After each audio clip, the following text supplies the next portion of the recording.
ਦਾ ਸਿਰਫ ਤੇ ਸਿਰਫ ਦੁਨੀਆ ਤੇ ਜਿਹੜਾ ਲੱਗ ਰਿਹਾ ਹੈ ਕੰਟਰੀਆਂ ਦੇ ਵਿੱਚ ਉਹ ਦਾ ਬ੍ਰਿਟਿਸ਼ ਲੱਗ ਰਿਹਾ ਹੈ। ਇੰਨੀ ਵੱਡੀ ਸ਼ਖਸੀਅਤ ਤੇ ਤੁਸੀਂ ਕੰਮ ਕਰ ਰਹੇ ਆ, ਆਪਣੇ ਆਪ ਹੀ ਤੁਹਾਡੇ ਆਪ ਮੁਹਾਰੇ ਤੁਹਾਡੇ ਬ੍ਰੇਨ ਦੇ ਵਿੱਚੋਂ ਤੁਹਾਡੇ ਮਨ ਚੋਂ ਇਹ ਨਾਮ ਨਿਕਲਿਆ ਉਹਦਾ ਕਿ ਡਾਕਟਰ B.R. ਅੰਬੇਡਕਰ ਜੀ ਦਾ ਅੰਬੇਡਕਰ ਆ, ਇਸ ਕਰਕੇ ਇਹਦਾ ਨਾਮ ਆ ਜਿਹੜਾ ਇਸ ਨਾਟਕ ਦਾ ਗ੍ਰੇਟ ਅੰਬੇਡਕਰ ਰੱਖਿਆ ਗਿਆ। ਅੱਜ ਦੀ ਜਿਹੜੀ ਪੂਰੀ ਚਰਚਾ ਹੈ ਦਾ ਗ੍ਰੇਟ ਅੰਬੇਡਕਰ ਤੇ ਕਰਾਂਗੇ।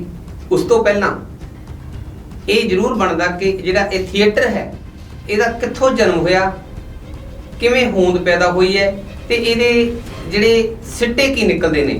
ਹਰ ਨਾਟਕ ਕਿਸੇ ਦੀ ਕਿਸੇ ਜ਼ਿੰਦਗੀ ਦੇ ਨਾਲ ਜੁੜਿਆ ਹੁੰਦਾ। ਜੇ ਨਾਟਕ ਦੇ ਵਿੱਚ ਬੰਦਾ ਡਿੱਗ ਕੇ ਉੱਠ ਸਕਦਾ ਤੇ ਸੱਚੀ ਜ਼ਿੰਦਗੀ ਦੇ ਵਿੱਚ ਵੀ ਡਿੱਗ ਕੇ ਉੱਠ ਸਕਦਾ। ਇਹ ਨਾਟਕ ਸਿਖਾਉਂਦਾ। ਇਹ ਇਕੱਲੇ ਐਕਟਰ ਜਾਂ ਪਾਤਰ ਨੂੰ ਹੀ ਨਹੀਂ, ਇਹ ਦੇਖਣ ਵਾਲੇ ਦਰਸ਼ਕਾਂ ਨੂੰ ਵੀ ਸਿਖਾਉਂਦਾ ਹੈ। ਕਿਸੇ ਵੇਲੇ ਥੀਏਟਰ ਨਾਲ ਜੁੜੇ ਸੀ, ਉਹ ਬਚਪਨ ਦੇ ਵਿੱਚ ਜੁੜੇ ਸੀ, ਵੱਡੇ ਜਵਾਨੀ ਉਹਨਾਂ ਨੇ ਥੀਏਟਰ ਦੇ ਵਿੱਚ ਨਿਭਾਈ ਆ ਔਰ ਕਾਮਯਾਬ ਹੋਰ ਕਿਸੇ ਫੀਲਡ ਦੇ ਵਿੱਚ ਹੋਏ। ਹੁਣ ਉਦਾਹਰਨ ਦੇ ਤੌਰ ਤੇ ਭਗਵੰਤ ਮਾਨ ਜੀ ਜਿਹੜੇ ਅੱਜ ਪੰਜਾਬ ਦੇ CM ਨੇ, ਉਹ ਥੀਏਟਰ ਨਾਲ ਜੁੜੇ ਸੀ, ਉਹ ਕਮੇਡੀ ਕਲਾਕਾਰ ਸੀ ਤੇ ਅੱਜ ਉਹ ਕਿਉਂਕਿ ਉਹਨਾਂ ਨੂੰ ਗਰਾਊਂਡ ਰਿਐਲਿਟੀ ਦਾ ਪਤਾ ਸੀ, ਠੱਗੀ ਕਿੱਥੇ ਵੱਜਦੀ, ਕੌਣ ਮਾਰਦਾ, ਕਿਵੇਂ ਮਾਰਦਾ ਤੇ ਉਹਦਾ ਇਲਾਜ ਕੀ ਆ ਉਹਨੂੰ ਪਤਾ ਸੀ ਤੇ ਅੱਜ ਸਫਲ CM ਵੀ ਹੈ। ਰੰਗਮੰਚ ਜਿਹੜਾ ਤੁਸੀਂ ਸਟੇਜ ਤੋਂ ਪੇਸ਼ ਕਰਦੇ ਆ ਕੋਈ ਨਾਟਕ, ਤੁਸੀਂ ਦਰਸ਼ਕਾਂ ਦੇ ਵਿੱਚ ਕੋਈ ਲੀਡਰ ਬੈਠਾ, ਕੋਈ ਦਰਸ਼ਕਾਂ ਦੇ ਵਿੱਚ ਸਰਕਾਰ ਦਾ ਵੱਡਾ ਅਫਸਰ ਬੈਠਾ, ਤੁਸੀਂ ਉਹ ਤੇ ਬਿਨਾਂ ਝਿਜਕ ਸਿੱਧੀ ਗੱਲ ਕਰ ਸਕਦੇ ਆ, ਤੁਸੀਂ ਸਿੱਧੀ ਚੋਟ ਕਰ ਸਕਦੇ ਆ, ਤੁਸੀਂ ਸਟਾਈਲ ਦੇ ਸਕਦੇ ਆ, ਤੁਸੀਂ ਵਿਅੰਗ ਆਤਮਕ ਉਹਦੇ ਨਾਲ ਵਾਰਤਾਲਾਪ ਕਰਦੇ ਆ। ਰੰਗਮੰਚ ਆ ਜਿਹੜਾ ਉਹ ਸਿੱਧੀ ਚੋਟ ਕਰਦਾ ਹੈ। ਰੰਗਮੰਚ ਦੇ ਜਿਹੜਾ ਕਲਾਕਾਰ ਆ ਉਹ ਡਰ ਭੈ ਤੋਂ ਦੂਰ ਹੋ ਜਾਂਦਾ। ਇੱਕ ਵਾਰੀ ਗਾਂਧੀ ਨੂੰ ਪੰਡਿਤ ਜਵਾਹਰ ਲਾਲ ਨਹਿਰੂ ਜੀ ਨੇ ਇਹ ਗੱਲ ਆਖੀ ਸੀ ਕਿ ਬਾਬਾ ਸਾਹਿਬ ਨੇ ਜ਼ਿਆਦਾਤਰ ਅਛੂਤ ਲੋਕਾਂ ਦੇ ਉੱਪਰ ਆ ਜਿਹੜੇ ਉਹਨਾਂ ਨੂੰ ਅਧਿਕਾਰ ਦੇਣ ਦੀ ਗੱਲ ਕੀਤੀ ਆ, ਔਰਤਾਂ ਨੂੰ ਅਧਿਕਾਰ ਦੇਣ ਦੀ ਗੱਲ ਕੀਤੀ ਆ।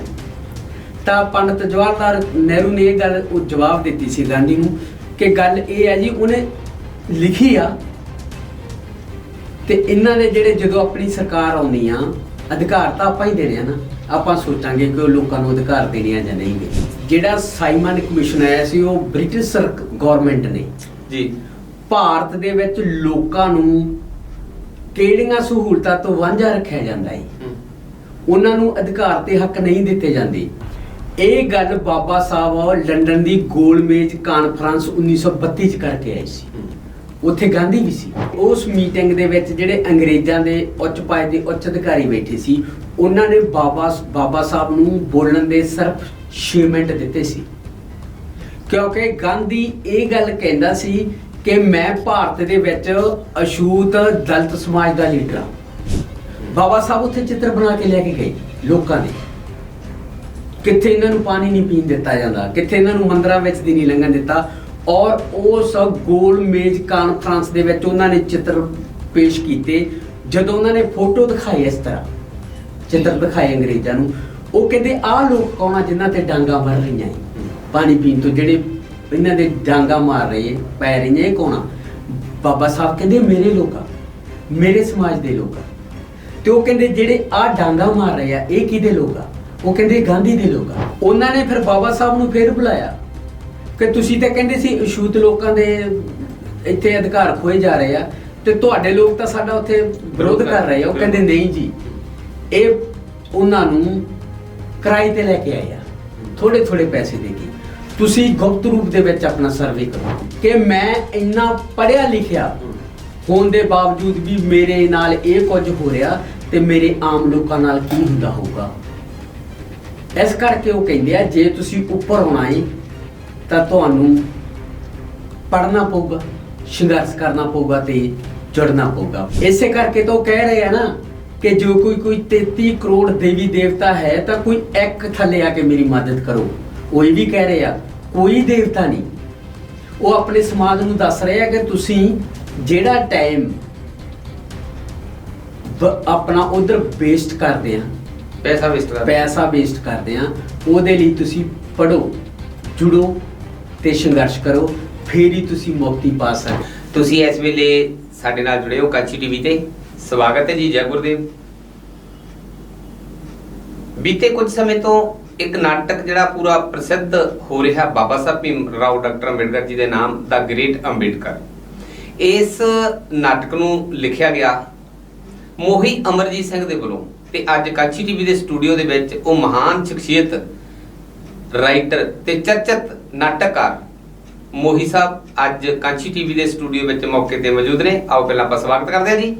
ਕਾਂਚੀ ਟੀਵੀ ਦੇ ਸਟੂਡੀਓ ਵਿੱਚ ਸਵਾਗਤ ਹੈ ਜੀ ਆਇਆਂ ਔਰ ਜੈ ਗੁਰਦੇਵ, ਜੈ ਭੀਮ। ਜੈ ਭੀਮ। ਠੀਕ ਠਾਕ ਹੋ ਜੀ? ਹਾਂਜੀ ਹਾਂਜੀ। ਮੋਹੀ ਸਾਹਿਬ, ਬੜਾ ਪ੍ਰਸਿੱਧ ਹੋ ਰਿਹਾ ਅੱਜ ਜਿਹੜਾ ਨਾਟਕ ਹੈ ਦਾ ਗ੍ਰੇਟ ਅੰਬੇਡਕਰ। ਸਭ ਤੋਂ ਪਹਿਲਾਂ ਤਾਂ ਇਹ ਦੱਸੋ ਵੀ ਇਹ ਦਾ ਗ੍ਰੇਟ ਅੰਬੇਡਕਰ ਨਾਮ ਰੱਖਣ ਦੇ ਤੁਹਾਡੇ ਮਨ 'ਚ ਕਿੱਦਾਂ ਆਇਆ? ਅਸਲ ਗੱਲ ਇਹ ਹੈ ਜੀ ਕਿ ਬਾਬਾ ਸਾਹਿਬ ਡਾਕਟਰ B.R. ਅੰਬੇਡਕਰ ਜੀ ਆ ਜਿਹੜੇ, ਉਹ ਸ਼ਖਸੀਅਤ ਹੀ ਇੰਨੀ ਵੱਡੀ ਆ। ਉਹ ਵਾਹ। ਸਭ ਤੋਂ ਵੱਡੀ ਗੱਲ ਇਹ ਹੈ ਕਿ ਜਿਹੜਾ ਦਾ ਲੱਗਦਾ ਕਿਸੇ ਵੀ ਨਾਮ ਦੇ ਮੂਹਰੇ, ਉਹ ਬਹੁਤ ਵੱਡੇ ਕਿਸੇ ਵਿਸ਼ੇਸ਼ ਸ਼ਖਸੀਅਤ ਦੇ ਮੂਹਰੇ ਲੱਗਦਾ ਹੈ। ਇਸੇ ਤਰ੍ਹਾਂ ਦੇਸ਼ਾਂ ਦੇ ਮੂਹਰੇ ਲੱਗਦਾ ਹੈ। ਭਾਰਤ ਦੇਸ਼ ਦੇ ਮੂਹਰੇ ਕਦੇ ਵੀ ਤੁਸੀਂ ਦਾ ਇੰਡੀਆ ਨਹੀਂ ਲਿਖ ਸਕਦੇ। ਤੁਸੀਂ ਸਿਰਫ ਤੇ ਸਿਰਫ ਇੰਗਲੈਂਡ ਦੇ ਮੂਹਰੇ ਲੱਗਦਾ ਹੈ ਜਿਹੜਾ ਦਾ ਬ੍ਰਿਟਿਸ਼। ਇਸੇ ਤਰ੍ਹਾਂ ਤੁਸੀਂ ਹੋਰ ਵੀ ਦੇਸ਼ ਲੈ ਲਓ ਦੁਨੀਆ ਦੇ ਜਿਹੜੇ ਬਹੁਤ ਜ਼ਿਆਦਾ ਸਟੈਬਲਿਸ਼ ਹੋ ਚੁੱਕੇ ਆ, ਵੀ ਉਹਨਾਂ ਦੇ ਮੂਹਰੇ ਵੀ ਦਾ ਨਹੀਂ ਲੱਗ ਰਿਹਾ। ਦਾ ਸਿਰਫ ਤੇ ਸਿਰਫ ਦੁਨੀਆ ਤੇ ਜਿਹੜਾ ਲੱਗ ਰਿਹਾ ਹੈ ਕੰਟਰੀਆਂ ਦੇ ਵਿੱਚ, ਉਹ ਦਾ ਬ੍ਰਿਟਿਸ਼ ਲੱਗ ਰਿਹਾ ਹੈ। ਇਸੇ ਤਰ੍ਹਾਂ ਹਰੇਕ ਸ਼ਖਸੀਅਤ ਦੇ ਅੱਗੇ ਦਾ ਸ਼ਬਦ ਨਹੀਂ ਲੱਗਦਾ। ਦਾ ਇੱਕ ਸ਼ਬਦ ਹੈ ਜਿਹੜਾ ਬਹੁਤ ਹੀ ਮਹੱਤਵਪੂਰਨ ਵਰਡ ਦੇ ਇੰਗਲਿਸ਼ ਦਾ ਜੀ। ਇਹ ਬਹੁਤ ਹੀ ਜਿਹੜੇ ਗ੍ਰੇਟ ਪਰਸਨੈਲਿਟੀ ਹੁੰਦੀਆਂ ਦੁਨੀਆ ਦੀਆਂ, ਉਹਨਾਂ ਦੇ ਮੂਹਰੇ ਦਾ ਲਾਇਆ ਜਾਂਦਾ। ਇਸੇ ਕਰਕੇ ਜਦੋਂ ਅਸੀਂ ਇਹ ਸਕ੍ਰਿਪਟ ਲਿਖੀ ਆ, ਮੈਂ ਆਪਣੇ ਐਡਵੋਕੇਟ S. ਲਵੇਰਦੀ ਦੀ ਕਿਤਾਬ ਆ ਮਨੁੱਖਤਾ ਦੇ ਮਸੀਹਾ ਡਾਕਟਰ ਅੰਬੇਦਕਰ, ਤਾਂ ਉਦੋਂ ਆਪਣੇ ਆਪ ਹੀ ਜਦੋਂ ਏਡੀ ਵੱਡੀ ਸ਼ਖਸੀਅਤ ਤੇ ਤੁਸੀਂ ਕੰਮ ਕਰ ਰਹੇ ਆ, ਆਪਣੇ ਆਪ ਹੀ ਤੁਹਾਡੇ ਆਪ ਮੁਹਾਰੇ ਤੁਹਾਡੇ ਬ੍ਰੇਨ ਦੇ ਵਿੱਚੋਂ, ਤੁਹਾਡੇ ਮਨ ਚੋਂ ਇਹ ਨਾਮ ਨਿਕਲ ਆਉਂਦਾ ਕਿ ਡਾਕਟਰ B.R. ਅੰਬੇਡਕਰ ਜੀ ਦਾ ਅੰਬੇਡਕਰ ਆ। ਇਸ ਕਰਕੇ ਇਹਦਾ ਨਾਮ ਆ ਜਿਹੜਾ ਇਸ ਨਾਟਕ ਦਾ ਗ੍ਰੇਟ ਅੰਬੇਡਕਰ ਰੱਖਿਆ ਗਿਆ। ਬਿਲਕੁਲ ਜੀ। ਅੱਜ ਦੀ ਜਿਹੜੀ ਪੂਰੀ ਚਰਚਾ ਹੈ ਦਾ ਗ੍ਰੇਟ ਅੰਬੇਡਕਰ ਤੇ ਕਰਾਂਗੇ। ਉਸ ਤੋਂ ਪਹਿਲਾਂ ਇਹ ਜ਼ਰੂਰ ਬਣਦਾ ਕਿ ਜਿਹੜਾ ਇਹ ਥੀਏਟਰ ਹੈ ਇਹਦਾ ਕਿੱਥੋਂ ਜਨਮ ਹੋਇਆ, ਕਿਵੇਂ ਹੋਂਦ ਪੈਦਾ ਹੋਈ ਹੈ ਤੇ ਇਹਦੇ ਜਿਹੜੇ ਸਿੱਟੇ ਕੀ ਨਿਕਲਦੇ ਨੇ। ਭਾਰਤ ਦੇ ਵਿੱਚ ਥੀਏਟਰ ਜੇ ਗੱਲ ਕਰੀਏ ਰੰਗਮੰਚ ਕਦੋਂ ਆਇਆ? ਭਾਰਤ ਵਿੱਚ ਰੰਗਮੰਚ ਅਸਲ ਗੱਲ ਇਹ ਹੈ ਜੀ ਕਿ ਜਦੋਂ ਲੋਕ ਆਪਣੇ ਸ਼ਿਕਾਰ ਖੇਡਣ ਜਾਂਦੇ ਸੀ ਜੰਗਲਾਂ 'ਚ, ਤਾਂ ਜਦੋਂ ਉੱਥੋਂ ਸ਼ਿਕਾਰ ਖੇਡਣ ਤੋਂ ਬਾਅਦ ਉਹਨਾਂ ਦਾ ਆਪਣਾ ਮੀਟ ਲੈ ਕੇ ਘਰ ਦੇ ਵਿੱਚ ਆਉਂਦੇ ਸੀ, ਤਾਂ ਉਹ ਆਪਣੇ ਘਰ ਦੀ ਫੈਮਿਲੀ ਨੂੰ, ਆਪਣੇ ਘਰ ਦੇ ਪਰਿਵਾਰਕ ਮੈਂਬਰਾਂ ਨੂੰ ਆ ਕੇ ਉੱਥੋਂ ਦੀਆਂ ਉਹਨਾਂ ਦੀਆਂ ਨਕਲਾਂ ਲਾ ਕੇ ਦੱਸਦੇ ਹੁੰਦੇ ਸੀ ਕਿ ਜਦੋਂ ਅਸੀਂ ਸ਼ਿਕਾਰ ਖੇਡਿਆ ਉਹ ਕਿਵੇਂ ਭੱਜਿਆ, ਤੇ ਜਿਹੜੇ ਆਪਣੇ ਨਾਲ ਦੇ ਸੀ ਅਸੀਂ ਉਹਨਾਂ ਦੇ ਤੀਰ ਕਿਵੇਂ ਮਾਰਿਆ, ਤੇ ਜਿਹੜਾ ਤੀਰ ਮਾਰਨ ਵਾਲਾ ਮੇਰੇ ਨਾਲ ਦਾ ਸੀ ਉਹ ਕਿਵੇਂ ਪੁੱਠਾ ਸਿੱਧਾ ਹੋ ਕੇ ਉਹ ਸ਼ਿਕਾਰ ਨੂੰ ਮਾਰਦਾ ਸੀ। ਉਸ ਤੋਂ ਬਾਅਦ ਨਕਲਾਂ ਹੁੰਦੀਆਂ ਜੀ, ਨਕਲਾਂ ਹੁੰਦੀਆਂ ਸੀ ਤੁਹਾਡੀਆਂ ਸੱਥਾਂ ਦੇ ਵਿੱਚ। ਉਦੋਂ ਉਸ ਤਰ੍ਹਾਂ ਦੀਆਂ ਸੱਥਾਂ ਹੁੰਦੀਆਂ ਸੀ, ਉੱਥੇ ਆਪਣੇ ਸੱਥਾਂ ਦੇ ਵਿੱਚ ਜਾ ਕੇ ਨਕਲਾਂ ਕਰਦੇ ਹੁੰਦੇ ਸੀ, ਤੇ ਨਕਲਾਂ ਤੋਂ ਹੁੰਦਾ ਪੰਜਾਬੀ ਜਿਹੜਾ ਆਪਣਾ ਰੰਗਮੰਚ ਆ ਭਾਰਤ ਦੇ ਵਿੱਚ ਆ ਗਿਆ। ਅਸਲ ਗੱਲ ਇਹ ਹੈ ਜੀ ਕਿ ਜੇ ਦੇਖਿਆ ਜਾਵੇ ਤਾਂ ਭਾਰਤ ਦੇ ਵਿੱਚ ਜਿਹੜਾ ਰੰਗਮੰਚ ਆਉਂਦਾ ਉਹ ਜ਼ਿਆਦਾਤਰ ਜਿਹੜਾ ਪ੍ਰਫੁੱਲਤ ਹੁੰਦਾ ਉਹ ਕਾਲੀਦਾਸ ਨੇ ਕੀਤਾ ਜੀ। ਕਾਲੀਦਾਸ ਤੋਂ ਹੁੰਦਾ ਹੋਇਆ ਜਦੋਂ ਪੰਜਾਬੀ ਰੰਗਮੰਚ ਚ ਆਉਂਦਾ ਹੈ, ਜਿੱਥੋਂ ਪੰਜਾਬੀ ਰੰਗਮੰਚ ਸ਼ੁਰੂ ਹੁੰਦਾ ਭਾਰਤ ਦੇ ਵਿੱਚ, ਤਾਂ ਉਹ ਮੈਡਮ ਨੋਰਾ ਰਿਚਰਡਸ ਤੋਂ ਹੁੰਦਾ ਹੈ, ਜਿਹੜੀ ਆਇਰਲੈਂਡ ਦੀ ਇੱਕ ਲੇਡੀ ਸੀ ਜੀ। ਉਹਦੇ ਜਿਹੜੇ ਪਤੀ ਸੀ ਆਪਣੇ ਫਿਲਿਪਸ ਨੋਰਾ ਰਿਚਰਡਸ, ਉਹ ਆਪਣੇ ਦਿਆਲ ਖਾਲਸ ਜਿਹੜਾ ਕਾਲਜ ਸੀ ਲਾਹੌਰ ਦੇ ਉੱਥੇ ਆਪਣੇ ਪਾਕਿਸਤਾਨ ਦੇ ਵਿੱਚ, ਉੱਥੇ ਉਹ ਅੰਗਰੇਜ਼ੀ ਦੇ ਪ੍ਰੋਫੈਸਰ ਲੱਗੇ ਹੋਏ ਸੀ ਜੀ। ਤੇ ਉੱਥੇ ਜਦੋਂ ਉਹਨਾਂ ਦੀ ਜਿਹੜੀ ਮਾਨਯੋਗ ਪਤਨੀ ਸੀ ਨੋਰਾ ਰਿਚਰਡਸ, ਉਹਨਾਂ ਦੇ ਨਾਲ ਹੀ ਉਹ ਪਾਕਿਸਤਾਨ ਦੇ ਵਿੱਚ ਆਈ ਸੀ। ਤੇ ਉਹ ਫਿਰ ਜਦੋਂ ਨਾਟਕ ਦੀਆਂ ਰਿਹਰਸਲਾਂ ਕਰਵਾਉਂਦੇ ਹੁੰਦੇ ਸੀ, ਤੇ ਉਹਨਾਂ ਨੇ ਦੇਖਿਆ ਕਿ ਪੰਜਾਬੀ ਜਿਹੜਾ ਆਪਣੀ ਸੱਭਿਅਤਾ ਹੈ, ਪੰਜਾਬੀ ਭਾਸ਼ਾ ਬੜੀ ਅਮੀਰ ਆ। ਤੇ ਉਹ ਜਦੋਂ ਸਟੂਡੈਂਟਾਂ ਨੂੰ ਰਿਹਰਸਲ ਕਰਵਾਉਂਦੇ ਹੁੰਦੇ ਸੀ, ਤਾਂ ਉਹਨਾਂ ਨੇ ਕਿਹਾ ਤੁਸੀਂ ਪੰਜਾਬੀ ਦੇ ਵਿੱਚ ਮੇਰੇ ਕੋਲੇ ਸਕ੍ਰਿਪਟ ਲੈ ਕੇ ਆਓ। ਸਕ੍ਰਿਪਟਾਂ ਦੇ ਮੁਕਾਬਲੇ ਹੋਏ ਸੀ ਪਹਿਲਾਂ ਸਭ ਤੋਂ, ਤੇ ਉੱਥੇ ਆਈਸੀ ਨੰਦਾ ਵੀ ਆਪਣਾ ਇੱਕ ਨਾਟਕ ਲੈ ਕੇ ਗਏ ਸੀ। ਤੇ ਉਸੇ ਨਾਟਕ ਸੀ ਜਿਹੜਾ ਸੁਹਾਗ ਜਾਂ ਦੁਲਹਨ, ਤੋਂ ਪੰਜਾਬੀ ਰੰਗਮੰਚ ਦੇ ਵਿੱਚ ਹੋਂਦ ਦੇ ਵਿੱਚ ਆਉਂਦਾ। ਜਿਹੜੀ ਪਹਿਲੀ ਸਟੇਜ ਹੋਈ ਆ ਪੰਜਾਬੀ ਰੰਗਮੰਚ ਦੀ, ਜੀ। ਉਹ ਸੁਹਾਗ ਜਾਂ ਦੁਲਹਨ ਚ ਆਈਸੀ ਨੰਦਾ ਨੇ ਕੀਤੀ ਆ, ਤੇ ਉਹਨੂੰ ਲੈ ਕੇ ਆਏ ਆ ਆਇਰਲੈਂਡ ਦੀ ਜਿਹੜੀ ਲੇਡੀ ਆ ਨੋਰਾ ਰਿਚਰਡ। ਜੇ ਲਿਖਤੀ ਰੂਪ ਵਿੱਚ ਗੁੜਾ ਸਾਹਿਬ ਵੇਖਿਆ ਜਾਵੇ ਤਾਂ ਪੰਜਾਬੀ ਨਾਟਕ ਦੀ ਜਿਹੜੀ ਸ਼ੁਰੂਆਤ ਆ ਉਹ 1909 ਦੇ ਵਿੱਚ ਹੀ ਹੋ ਗਈ ਸੀ ਜੀ। ਬਾਬਾ ਬੁੱਧ ਸਿੰਘ ਜੀ ਨੇ ਆਪਣਾ ਚੰਦਰਹਰੀ ਜਿਹੜਾ ਨਾਟਕ ਸੀ 1909 ਵਿੱਚ ਲੈ ਜਾਂਦਾ ਸੀ, ਤੇ ਉਸ ਤੋਂ ਬਾਅਦ ਚ ਲਖਪਤ ਜਿਹੜਾ ਆਪਣਾ ਨਾਟਕ ਸੀ ਉਹ ਭਾਈ ਵੀਰ ਸਿੰਘ ਜੀ ਲੈ ਕੇ ਆਏ ਆ। ਇਸ ਤੋਂ ਅੱਗੇ ਨਾਟਕ ਅਗਲੇ ਪੜਾਵਾਂ ਚ ਹੁੰਦਾ ਹੋਇਆ ਡਾਕਟਰ ਹਰਚਰਨ ਸਿੰਘ ਜੀ ਦੇ ਆਪਣੇ ਜੀਵਨ ਕਾਲ ਵਿੱਚੋਂ ਲੰਘਦਾ ਜੀ ਜੀ ਜੀ ਜੀ। ਤੇ ਫਿਰ ਉਸ ਤੋਂ ਬਾਅਦ ਚ ਸਾਡੇ ਵੱਡੇ ਨਾਟਕਕਾਰ ਆ ਜਿਹੜੇ ਬਲਵੰਤ ਕਾਰਕੀ ਆਉਂਦੇ ਆ, ਜੀ। ਤੇ ਕਪੂਰ ਸਿੰਘ ਘੁੰਮਣ ਜੀ ਨੇ ਬਹੁਤ ਜ਼ਿਆਦਾ ਕੰਮ ਕੀਤਾ ਇਸ ਤੇ। ਸੁਰਜੀਤ ਸਿੰਘ ਸੇਠੀ ਜੀ ਆਏ ਆ, ਤੇ ਆਪਣੇ ਕੀ ਕਹਿੰਦੇ ਹੁੰਦੇ ਆ ਚਰਨਦਾਸ ਸਿੱਧੂ ਜੀ ਆਏ ਆ, ਬੜੇ ਪ੍ਰਸਿੱਧ ਨਾਟਕ ਹੋਏ ਆ ਉਹਨਾਂ ਦੇ ਜੀ। ਤੇ ਨਾਲ ਹੀ ਫਿਰ ਅਜਮੇਰ ਔਲਖ ਆ ਜਾਂਦੇ ਆ, ਗੁਰਸ਼ਰਨ ਭਾਈ ਮੰਨਾ ਸਿੰਘ ਵੀ ਉਹਨਾਂ ਤੋਂ ਥੋੜਾ ਜਿਹਾ ਪਹਿਲਾਂ ਹੋਇਆ। ਤੇ ਸਾਡੇ ਕੋਲੇ ਅੱਜ ਜਿਹੜਾ ਪੰਜਾਬੀ ਰੰਗਮੰਚ ਦਾ ਜੇ ਕਹਿ ਦਈਏ ਪੂਰੇ ਭਾਰਤ ਦੇ ਵਿੱਚ ਜਿਹਦੇ ਤੇ ਅਸੀਂ ਮਾਣ ਕਰ ਸਕਦੇ ਹਾਂ, ਸਾਡੇ ਕੋਲੇ ਇੱਕ ਐਸਾ ਪੰਜਾਬੀ ਸਕ੍ਰਿਪਟ ਲਿਖਣ ਵਾਲੇ ਪੰਜਾਬੀ ਨਾਟਕਕਾਰ ਤੇ ਪੰਜਾਬੀ ਡਾਇਰੈਕਟਰ ਆ ਮਾਨਯੋਗ ਸ੍ਰੀ ਕੇਵਲ ਧਾਲੀਵਾਲ ਜੀ, ਜਿਹੜੇ ਭਾਰਤ ਦੇ ਵਿੱਚ ਦੂਸਰੀਆਂ ਭਾਸ਼ਾਵਾਂ ਦੇ ਤੇ ਪੂਰੀ ਦੁਨੀਆ ਭਰ ਦੀਆਂ ਭਾਸ਼ਾਵਾਂ ਨੂੰ ਪੰਜਾਬੀ ਨਾਟਕ ਆ ਜਿਹੜਾ ਉਹਨਾਂ ਦਾ ਕਰਕੇ ਟੱਕਰ ਦੇ ਰਿਹਾ ਹੈ। ਇਸ ਤਰ੍ਹਾਂ ਜਿਹੜਾ ਪੰਜਾਬੀ ਨਾਟਕ ਆ ਬਹੁਤ ਹੀ ਪ੍ਰਫੁੱਲਤ ਹੋ ਚੁੱਕਿਆ, ਤੇ ਦੂਸਰੀਆਂ ਭਾਸ਼ਾਵਾਂ ਦੇ ਵਿੱਚ ਉਹ ਮੁਕਾਬਲੇ ਪੰਜਾਬੀ ਨਾਟਕ ਜਿਹੜਾ ਉਹ ਪਹੁੰਚ ਗਿਆ ਹੈ। ਜੀ, ਬਹੁਤ ਅੱਛੀ ਗੱਲ ਹੈ। ਤੇ ਨਾਲ ਦੀ ਨਾਲ ਗੱਲ ਕਰਾਂਗੇ ਕਿ ਜਿਹੜਾ ਤੁਹਾਡਾ ਨਾਮ ਵੀ ਬੜਾ ਚਰਚਿਤ ਹੈਗਾ ਆ, ਮੋਹੀ ਅਮਰਜੀਤ ਸਿੰਘ, ਜਿਨ੍ਹਾਂ ਨੇ ਦਾ ਗ੍ਰੇਟ ਅੰਬੇਡਕਰ ਨਾਟਕ ਲਿਖਿਆ ਔਰ ਬੜਾ ਉਹ ਪ੍ਰਸਿੱਧ ਹੋਇਆ। ਤੇ ਹੋਰ ਕਿਹੜੇ ਕਿਹੜੇ ਨਾਟਕ ਲਿਖੇ ਤੁਸੀਂ? ਸਭ ਤੋਂ ਪਹਿਲਾਂ ਮੈਂ ਨਾਟਕ ਲਿਖਿਆ ਸੀ ਜੀ, ਉਹ ਆਪਣਾ ਜਿਹੜਾ ਪੰਜਾਬ ਦੀ ਕਿਸਾਨੀ ਤੇ ਆ। ਪੰਜਾਬ ਦੇ ਲੋਕਾਂ ਦੇ ਵਿੱਚ ਬੜੀ ਦੌੜ ਲੱਗੀ ਹੋਈ ਆ ਬਾਹਰ ਜਾਣ ਦੀ। ਉਸ ਨਾਟਕ ਦੇ ਵਿੱਚ ਮੈਂ ਪੰਜਾਬ ਦੇ ਲੋਕਾਂ ਨੂੰ ਬਾਹਰ ਜਾਣ ਦੀ ਦੌੜ ਦੇ ਵਿੱਚ ਸ਼ਾਮਲ ਕੀਤਾ ਏ, ਤੇ ਉਹਦੇ ਵਿੱਚ ਮੈਂ ਨਸ਼ਿਆਂ ਦੀ ਗੱਲ ਵੀ ਕੀਤੀ ਆ। ਤੇ ਉਹ ਨਾਟਕ ਆ ਘਰ ਘਰ ਇਹੋ ਅੱਗ ਜੀ। ਤੇ ਘਰ ਘਰ ਇਹੋ ਅੱਗ ਆ ਜਿਹੜਾ ਨਾਟਕ, ਉਹ ਮੈਂ ਪੰਜਾਬ ਦੇ ਜਿਹੜੇ ਯੂਨੀਵਰਸਿਟੀਆਂ ਦੇ ਯੂਥ ਫੈਸਟੀਵਲ ਹੁੰਦੇ ਆ, ਮੈਂ ਉਹਨਾਂ ਵਿੱਚ ਵੀ ਲੈ ਕੇ ਗਿਆ। ਇਹਨਾਂ ਦੇ ਬੜੇ ਵੱਡੇ ਸ਼ੋਅ ਹੋਏ ਇਸ ਨਾਟਕ ਦੇ, ਲੋਕਾਂ ਨੇ ਬੜਾ ਸਲਾਹਿਆ ਕਿ ਪੰਜਾਬ ਦੇ ਲੋਕਾਂ ਦੀ ਤੁਸੀਂ ਗੱਲ ਕਰ ਰਹੇ ਆ। ਤੇ ਫਿਰ ਇੱਕ ਨਾਟਕ ਆਉਂਦਾ ਜੀ ਮੇਰਾ ਨਜ਼ੀਰਾ ਬੇਗਮ। ਨਜ਼ੀਰਾ ਬੇਗਮ, ਹਾਂਜੀ। ਨਜ਼ੀਰਾ ਬੇਗਮ ਦੇ ਵਿੱਚ ਮੈਂ ਜਿਹੜੇ ਲੋਕ ਆ ਬਹੁਤ ਤੰਗ ਦਿਲੀ ਆ, ਜਿਹੜੇ ਇਹ ਸਮਝਦੇ ਆ ਕਿ ਅਸੀਂ ਦੂਸਰੇ ਧਰਮਾਂ ਦੇ ਵਿੱਚ ਆਪਣੇ ਜਿਹੜੇ ਪੈਰੋਕਾਰ ਆ, ਜਿਹੜੇ ਸਾਡੇ ਧਰਮਾਂ ਦੇ ਲੋਕ ਆ, ਉਹਦੇ ਵਿੱਚ ਜਾਣ ਨਹੀਂ ਦੇਣੀ। ਨਜ਼ੀਰਾ ਬੇਗਮ ਦੇ ਵਿੱਚ ਇੱਕ ਆਪਣੇ ਸਨਾਤਨ ਧਰਮ ਦੀ ਕੁੜੀ ਆ ਬੰਦਨਾ, ਉਹ ਇੱਕ ਮੁਸਲਮਾਨ ਮੁਹੰਮਦ ਜਫਰ ਖਾਨ ਦੇ ਨਾਲ ਨਿਕਾਹ ਕਰਵਾ ਲੈਂਦੀ ਆ। ਤੇ ਉੱਥੋਂ ਦੇ ਜਿਹੜੇ ਆਪਣੇ ਉਸ ਧਰਮ ਦੇ ਜਿਹੜੇ ਸਨਾਤਨ ਧਰਮ ਦੇ ਜਿਹੜੇ ਪੰਡਤ ਆ ਤੇ ਲੀਡਰ ਆ, ਉਹ ਉਹਨਾਂ ਨੂੰ ਇੱਕ ਐਸੀ ਸਾਜ਼ਿਸ਼ ਕਰਦੇ ਆ ਕਿ ਉਹਦੇ ਪਤੀ ਨੂੰ ਤੇ ਉਹਦੇ ਨਵਜੰਮੇ ਬੱਚੇ ਨੂੰ ਉਹ ਹਸਪੀਟਲ ਦੇ ਵਿੱਚ ਹੀ ਉਹਦਾ ਕਤਲ ਕਰ ਦਿੰਦੇ ਆ। ਤੇ ਕਤਲ ਕਰਨ ਤੋਂ ਬਾਅਦ ਜਦੋਂ ਮਰਦਮਸ਼ੁਮਾਰੀ ਆਉਂਦੀ ਆ ਤੇ ਉਹਨਾਂ ਦੇ ਘਰੇ ਜਾਂਦੇ ਆ ਉਹ ਲੀਡਰ ਤੇ ਪੰਡਤ ਕਿ ਤੁਹਾਡਾ ਸ਼ੌਹਰ ਦੇ ਤਾਂ ਹੁਣ ਇਸ ਦੁਨੀਆ 'ਚ ਨਹੀਂ ਰਹੇ, ਹੁਣ ਜਿਹੜੀ ਮਰਦਮਸ਼ੁਮਾਰੀ ਆਉਣ ਵਾਲੀ ਆ, ਕੁਝ ਦਿਨਾਂ ਤੱਕ ਜਿਹੜੇ ਮਾਸਟਰ ਆ ਤੁਹਾਡੇ ਘਰੇ ਆਉਣਗੇ, ਤੇ ਜਿਹੜਾ ਧਰਮਾਂ ਦਾ ਕੌਲਮ ਆ ਉਹਦੇ ਵਿੱਚ ਆਪਣੇ ਆਪ ਨੂੰ ਹਿੰਦੂ ਲਿਖਾਓ। ਪਰ ਉਹ ਕਹਿੰਦੀ ਆ ਕਿ ਮੇਰਾ ਨਾਮ ਹੁਣ ਨਜ਼ੀਰਾ ਹੀ, ਮੇਰਾ ਨਾਮ ਬੰਦਨਾ ਨਹੀਂ ਰਿਹਾ, ਇਸ ਕਰਕੇ ਮੈਂ ਹੁਣ ਆਪਣੇ ਇਸਲਾਮ ਧਰਮ ਨੂੰ ਪ੍ਰਮਾਣ ਅਪਣਾ ਚੁੱਕੀ ਆ ਤੇ ਮੈਂ ਨਜ਼ੀਰਾ ਹੀ ਰਹੂੰਗੀ। ਤੇ ਐਂਡ ਦੇ ਉੱਪਰ ਉਹਨਾਂ ਨੂੰ ਗੱਲ ਆਪਣੀ ਮਨਾਉਂਦੀ ਉਹ ਜਿਹੜੇ ਪੰਡਤ ਨੂੰ ਤੇ ਉਹ ਲੀਡਰਾਂ ਨੂੰ ਉਹਨਾਂ ਨੂੰ ਆਪਣੇ ਨਾਲ ਸਹਿਮਤ ਕਰ ਲੈਂਦੀ ਆ ਕਿ ਇੱਕ ਦੂਸਰੀ ਧਰਮਾਂ ਦੇ ਵਿੱਚ ਇੱਕ ਦੂਸਰੀ ਆਪਣੇ ਕਾਸਟਾਂ ਵਿੱਚ ਨਿਕਾਹ ਮੈਰਿਜ ਹੋਣੀ ਚਾਹੀਦੀ ਹੈ। ਬਿਲਕੁਲ ਜੀ, ਇਹ ਨਜ਼ੀਰਾ ਬੇਗਮ ਦੀ ਗੱਲ ਸੀ ਤੇ ਆਪਾਂ ਦਾ ਗ੍ਰੇਟ ਅੰਬੇਡਕਰ ਤੇ ਵੀ ਚਰਚਾ ਕਰਾਂਗੇ ਇਸ ਨਾਟਕ ਦੇ ਉੱਤੇ। ਤੇ ਉਸ ਤੋਂ ਪਹਿਲਾਂ ਆਪਾਂ ਗੱਲ ਕਰਾਂਗੇ ਥੋੜੀ ਜਿਹੀ ਥੀਏਟਰ ਤੇ, ਕਿਉਂਕਿ ਥੀਏਟਰ ਨਾਲ ਜੁੜੇ ਹੋਏ ਜਿਹੜੇ ਲੋਕ ਨੇ ਉਹ ਬੜੇ ਆਮ ਲੋਕਾਂ ਤੋਂ ਬੁੱਧੀਮਾਨ ਹੁੰਦੇ ਨੇ, ਬੁੱਧੀਜੀਵੀ ਹੁੰਦੇ ਨੇ। ਉਹਨਾਂ ਦਾ ਦਿਮਾਗ ਜਿਹੜਾ ਬਾਕੀਆਂ ਨਾਲੋਂ ਜ਼ਿਆਦਾ ਇਸ ਕਰਕੇ ਲੋਕ ਪੱਖੀ ਹੁੰਦਾ ਕਿਉਂਕਿ ਉਹ ਗਰਾਊਂਡ ਰਿਐਲਿਟੀ ਜ਼ਮੀਨੀ ਪੱਧਰ ਤੇ ਉਹ ਕੰਮ ਕਰਦੇ ਨੇ। ਕੀ ਕਹਿਣਾ ਚਾਹੋਗੇ ਜਿਹੜੇ ਥੀਏਟਰ ਦੇ ਵਿੱਚ ਕਰਨ ਵਾਲੇ ਲੋਕ ਜਿਹੜੇ ਹੈਗੇ ਨੇ, ਪਾਤਰ ਹੈ ਜਾਂ ਉਹ ਕੁਝ ਵੀ ਕੰਮ ਕਰਦੇ ਨੇ, ਆਪਣਾ ਰੋਲ ਅਦਾ ਕਰਦੇ ਨੇ ਰੰਗਮੰਚ ਦੇ ਵਿੱਚ, ਉਹ ਆਮ ਲੋਕਾਂ ਨਾਲੋਂ ਵਿਰਤੀ ਕਿਤੇ ਨਾ ਕਿਤੇ ਉਹ ਗਰਾਊਂਡ ਲੈਵਲ ਤੇ ਕੰਮ ਕਰਨ ਕਰਕੇ ਹਰ ਇੱਕ ਚੀਜ਼ ਨੂੰ ਬਹੁਤ ਨੇੜਿਓਂ ਛੂਹਣ ਕਰਕੇ, ਨੇੜਿਓਂ ਟੱਚ ਕਰਨ, ਨੇੜਿਓਂ ਦੇਖਣ ਦੇ ਕਰਕੇ ਉਹਨਾਂ ਦੇ ਮਾਨਸਿਕ ਵਿਕਾਸ ਦੇ ਵਿੱਚ ਕਿੰਨਾ ਕੁ ਰੋਲ ਅਦਾ ਕਰਦਾ?